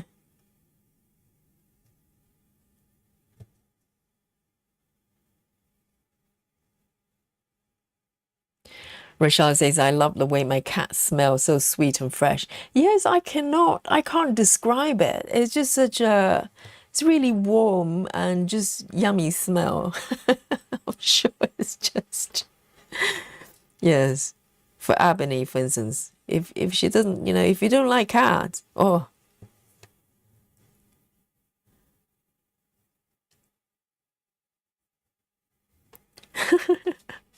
Little puppy's breast. I'm not sure about the breast element. Even my cat, I suddenly go, oh, yes, maybe not that one. If you like cat's breast or puppy's breast, that's true love. That's true love.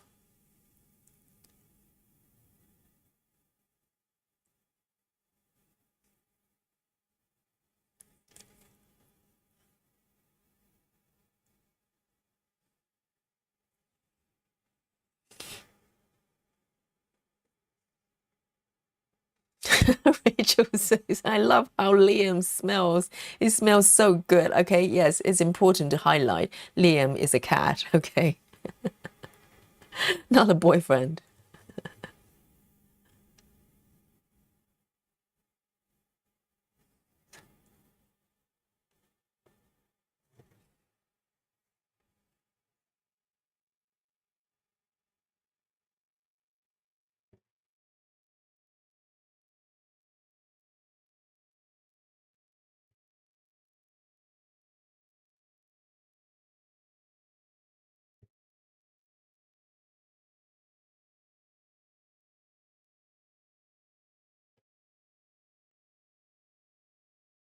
Two.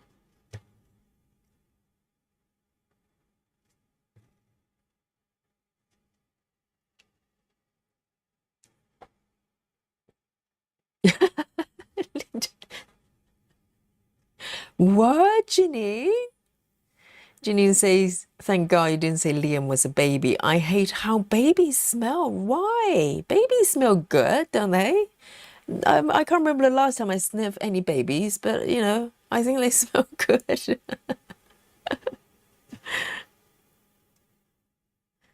I think babies just smell sort of milk. They have a sort of slightly milky smell. I have no idea.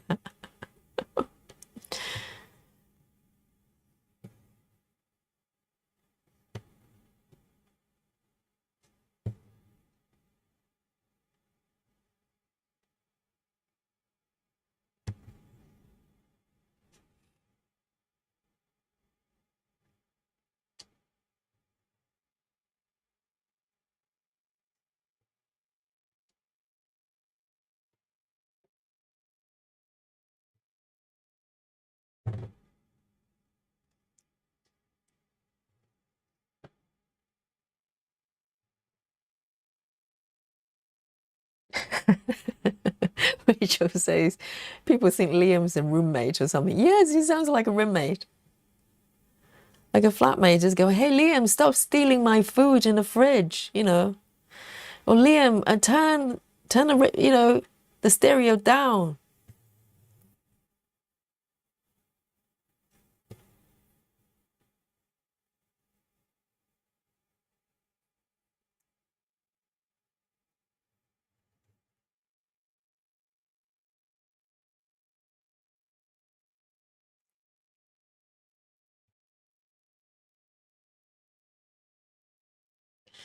I like cats. I like animals with human name. I had a cat once. Well, I had a cat called Oscar, and I had another one called Frank. I don't know. They just look like Oscar and Frank. But Liam is very specific. You know, Liam is like, you know, it's like calling a cat Steve. Hey, Steve.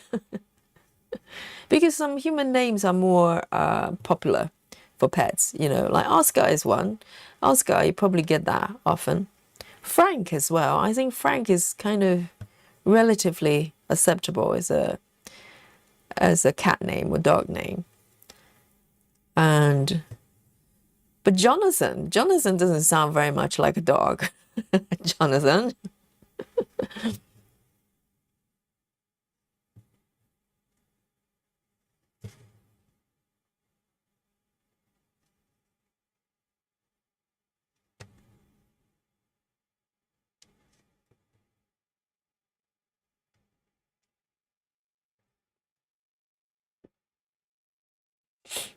Solar Wind says I'm with babe. Really? So Solar doesn't like baby smells as well. Well, it's not like, you know, you get to smell babies that frequently.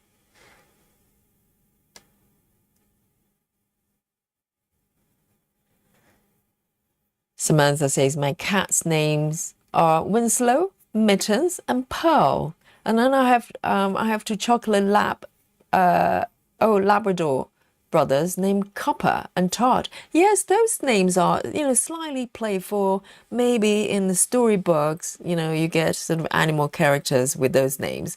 They're quite, you know, quite nice.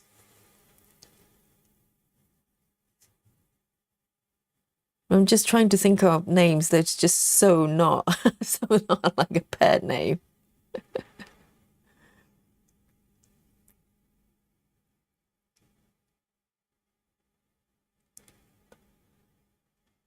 One, two, three.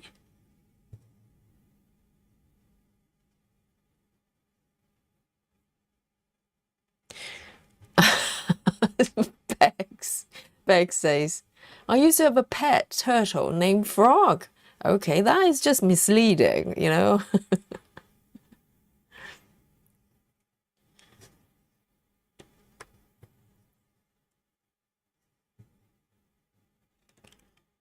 I think the turtle must be so confused.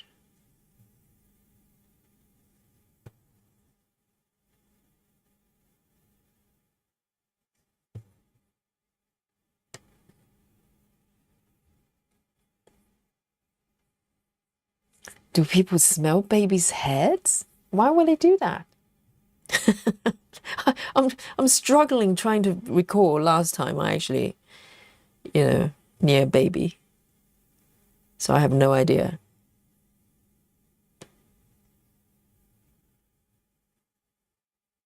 Rochelle says my boys are Sir Richard and Sir Robert. Sir Richard. Richard Branson.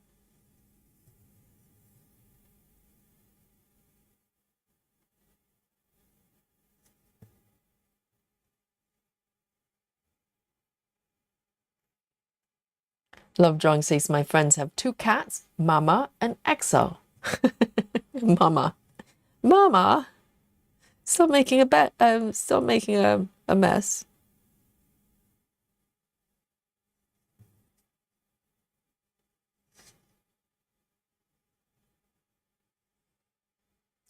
Chrissy says my cats are Caesar, Evie, Jane, and pudding. Ah, without the G.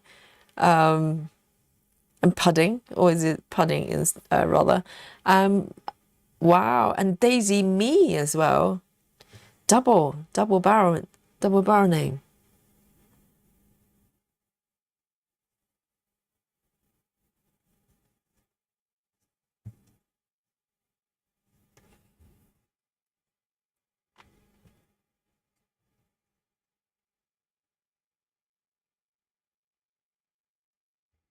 Laura says, my husband worked with a British lady who lives here. Her accent calling her dog named Charlie always made him happy. Charlie? Why is that then? Is your husband's name called Charlie as well? Charlie, sit. Charlie, behave.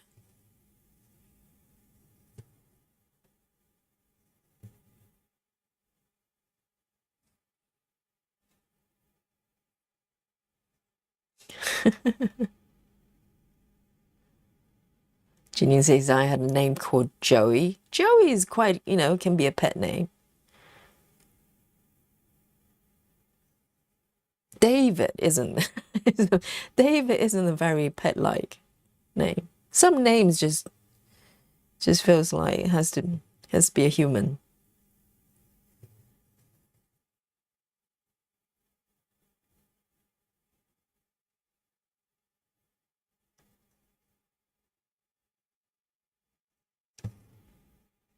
Hey, Maddie Cross Stitch is here. Hey to you. And Guy Lane as well. Hello, hello.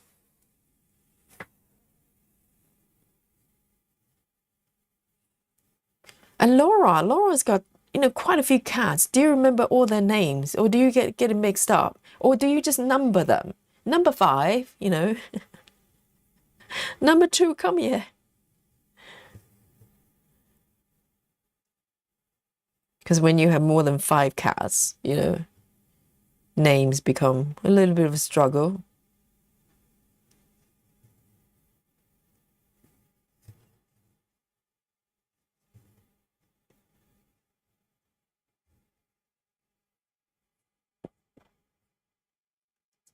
Rachel says names like John, Michael, Paul. I don't see it as pet name. Yeah, Michael, I can probably, go with that one. Paul is a little bit, it just feels very specific, that Paul. Some names just don't flow with pets.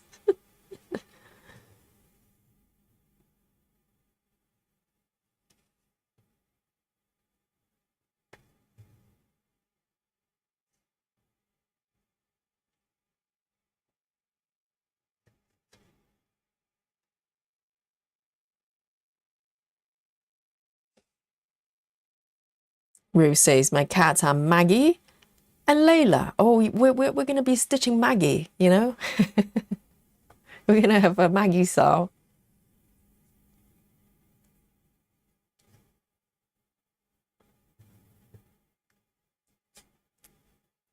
Ah, Laura says there's a meme of little British boy getting his finger bitten by his little brother named Charlie. It was popular a while back. Oh, I wasn't aware of that.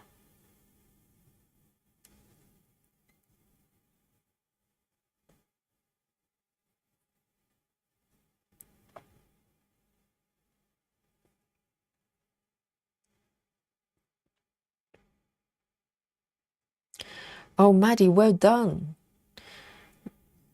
Um, the kid is sick. Oh dear.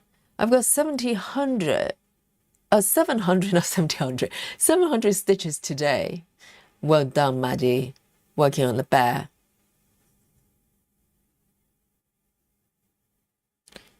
And Maddie, do you have more than one project? Or are you a one project at a time person?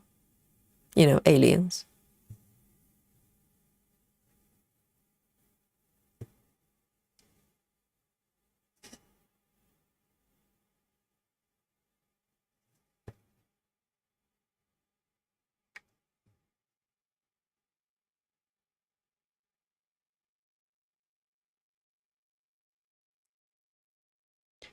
Rachel says one of my cat is Charlie Ann. Oh, that's a mixed signal. Is it Charlie or Ann? It's both.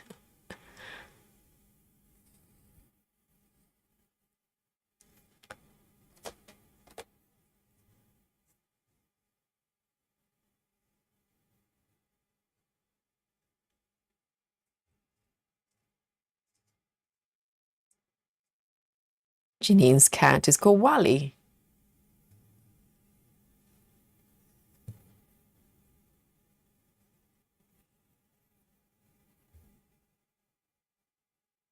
Oh, that's a lovely name.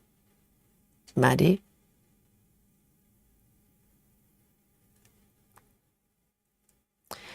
Susan says, are you restarting Maggie? Yogi. Yes, we are. And we have actually quite a few stitches, surprisingly, with this pattern. I think currently we have at least 5 people we can start together. But the Saturday is going to be not just for Maggie, it's for dimensions, any dimensions pattern. So I need to pick a day and we can all start together. It would be quite nice because quite a lot of us probably have, you know, dimensions kits kind of lying around, unfinished. And now we can have a Saturday together. So yes, I'm restarting the Maggie piece. And I'm aiming to finish it. If I'm going to finish anything at all, I think the Maggie piece, having tried twice already, I think it's worth trying again. But this time I have company.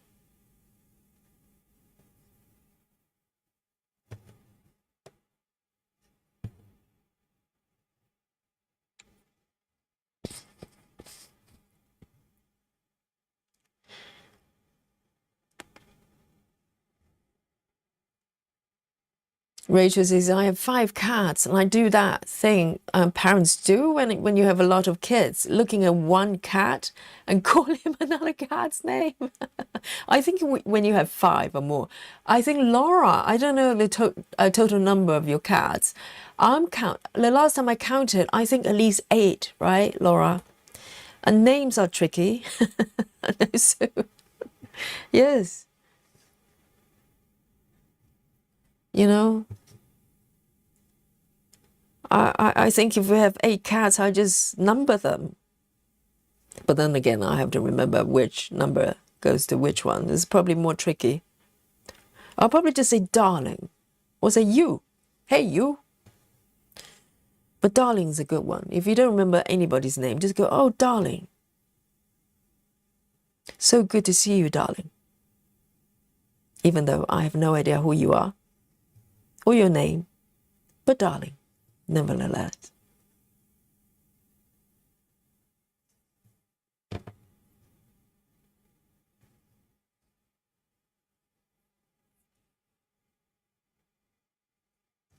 Ah, Maddie's got Fierce Beauty as well. Yes. Okay, so you have a few to switch around.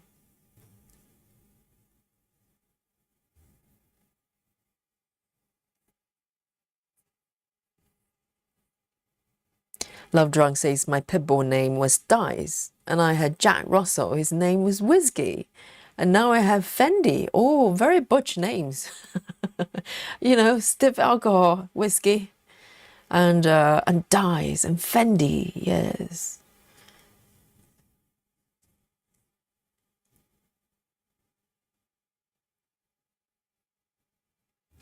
Oh, Maddie's got some lovely goodies to eat. Homemade potato soup and some sourdough. That is so heartwarming. That's perfect. Perfect winter comfort meal. That's a great choice. Chrissy says, what's the Maggie piece? Oh, Chrissy, yes, you weren't here earlier on. Let me show you again. Those of you who arrive a little bit later. So we're going to start a new Saturday, okay? And you can stitch anything from dimensions. And they have tons of kids. But it all started here. Okay, let me show you. Let me bring on the pattern here. So Maggie, is this piece.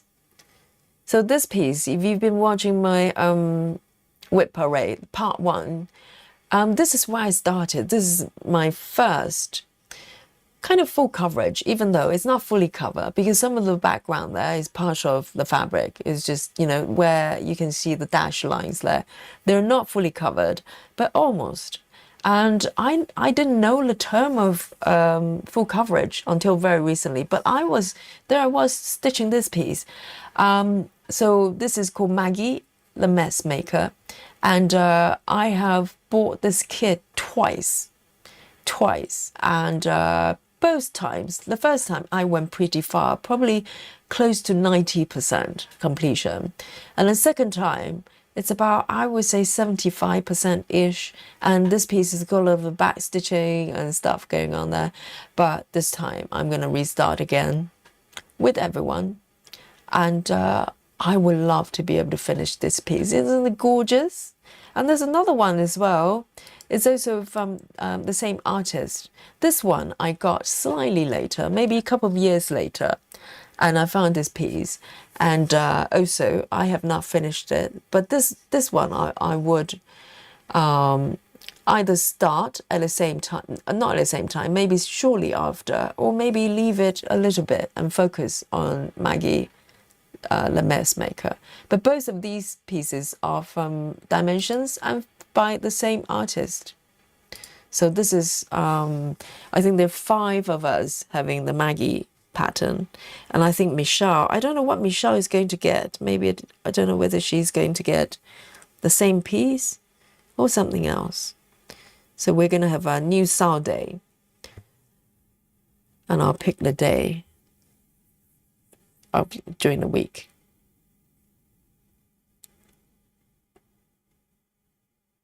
Solar wings. Oh, that's nice. It's about chicken and dumplings. A lot of hearty, heartwarming foods. Oh, Susan, yes. Susan, you've got the Frederick piece as well. You can join in. I mean, Susan has quite a few.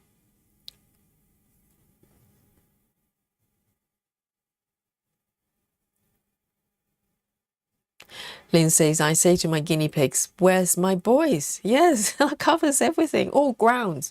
You know, neither of them would be offended because they're both boys. Exactly. Keep it vague. You know, if in doubt, just go, hey boys, if they're all boys, or girls, or darlings, or sweeties.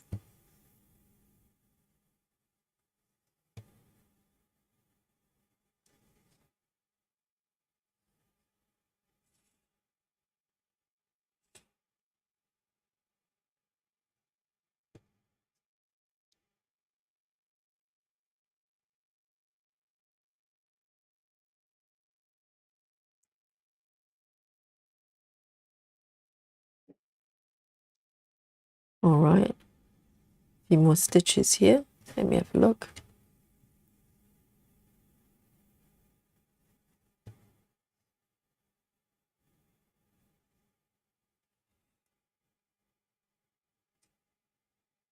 Susan says, will it be a kitty start? You know, if you look at the pattern, right at the center, it's very close to the kitty. And I think, you know, with Dimension Kids, they always tell you to start from the center. And I think that was where I started both times. But this time, who knows? I'll see how it goes. Maybe try to do something different.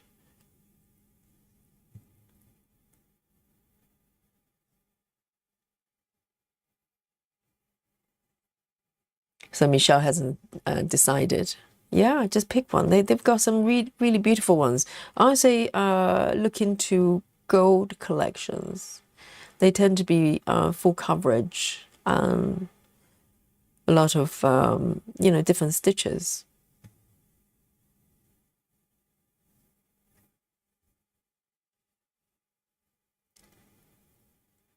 Laura says, I have Dimensions Cherry Blossom Creek to join in. Lovely. I knew it. You know, I think quite a lot of stitches here probably have Dimensions kit like hidden somewhere. collecting dust.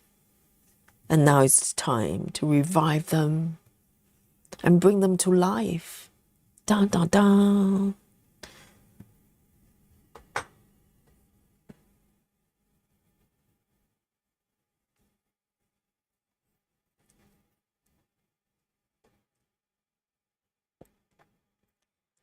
Susan says color flow might be a good option, Yogi. You know, with that kind of chart, because dimensions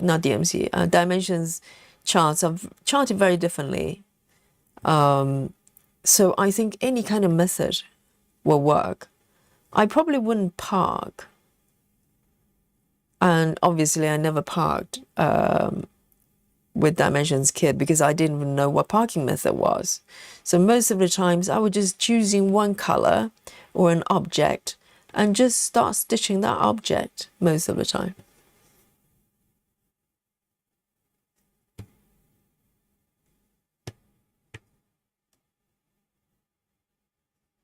I'm really looking forward to it actually.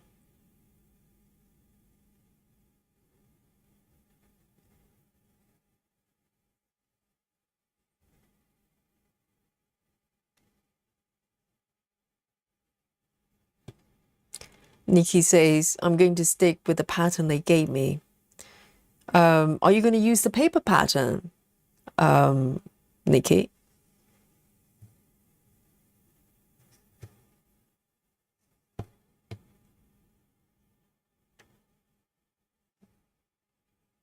All right then. And now it's 20 minutes to 1 o'clock, guys. And as usual, time really flies when I'm stitching with you. So this is going to be my last stitch here. I'm going to end it. And I think I made pretty good progress today. And today, not only I managed to catch up with the lady's face a little bit more, but mostly I figured out what the thingy at the background was. And it's a display cabinet for yummy bakery goodies. And the lady's holding a lovely pie. So let's have a look. And I'll give you a quick recap of what I've done today and also give you my final stitch count. I have no idea. Today I've been kind of cross-country, not very long distance, but not very short either. I kind of just follow the shape here. And this chart is a regular chart. So in terms of color and the size as well, so not too confetti. It's really nice actually, and it captures quite a lot of detail still, even though it's not max color. So let me zoom out a little bit so you get to see. This lady is looking really happy, and to zoom out just to show you what I've got here on my fabric here. And this is the starting point of the wooden spoon. So there's going to be a lot of brown stitches there, and I'll tackle it bit by bit actually. And but I want to focus on this lady a little bit more in the future sessions and maybe aim to kind of complete it. It's really cute. Let me show you what it looks like, okay? So this is where lady is, and I'm actually stitching a little kind of a card label. I think it's a label of something, isn't it? Or maybe some sort of card thingy. It's very, very sweet. And the lady's happily baking the cake. Is it not showing? Why is it not updating? Oh, here we go. Finally, it took a little bit. Yes, so this is what I'm focusing on.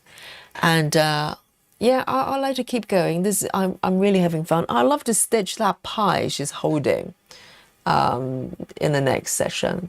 And the costume not costume, the clothes she's wearing has got fair bit of kind of pale colors, like white colors. So I'll divide and conquer there. But the background is very vibrant. You know, really nice to stitch. I really enjoy the red. So I am going to show you the number of stitches, okay? So are you guys ready? Just before that, let me show you the whole lot that I've done. It's really, really nice. The big cherry pie there, still a little bit to go. But I think I've probably done about 2/3 of the pie. or maybe at least half, at least half. Let me just flip this chart a little bit. Yeah, maybe half of the pie. It's a big pie there. So I'm going to count down to 3, 2, and 1.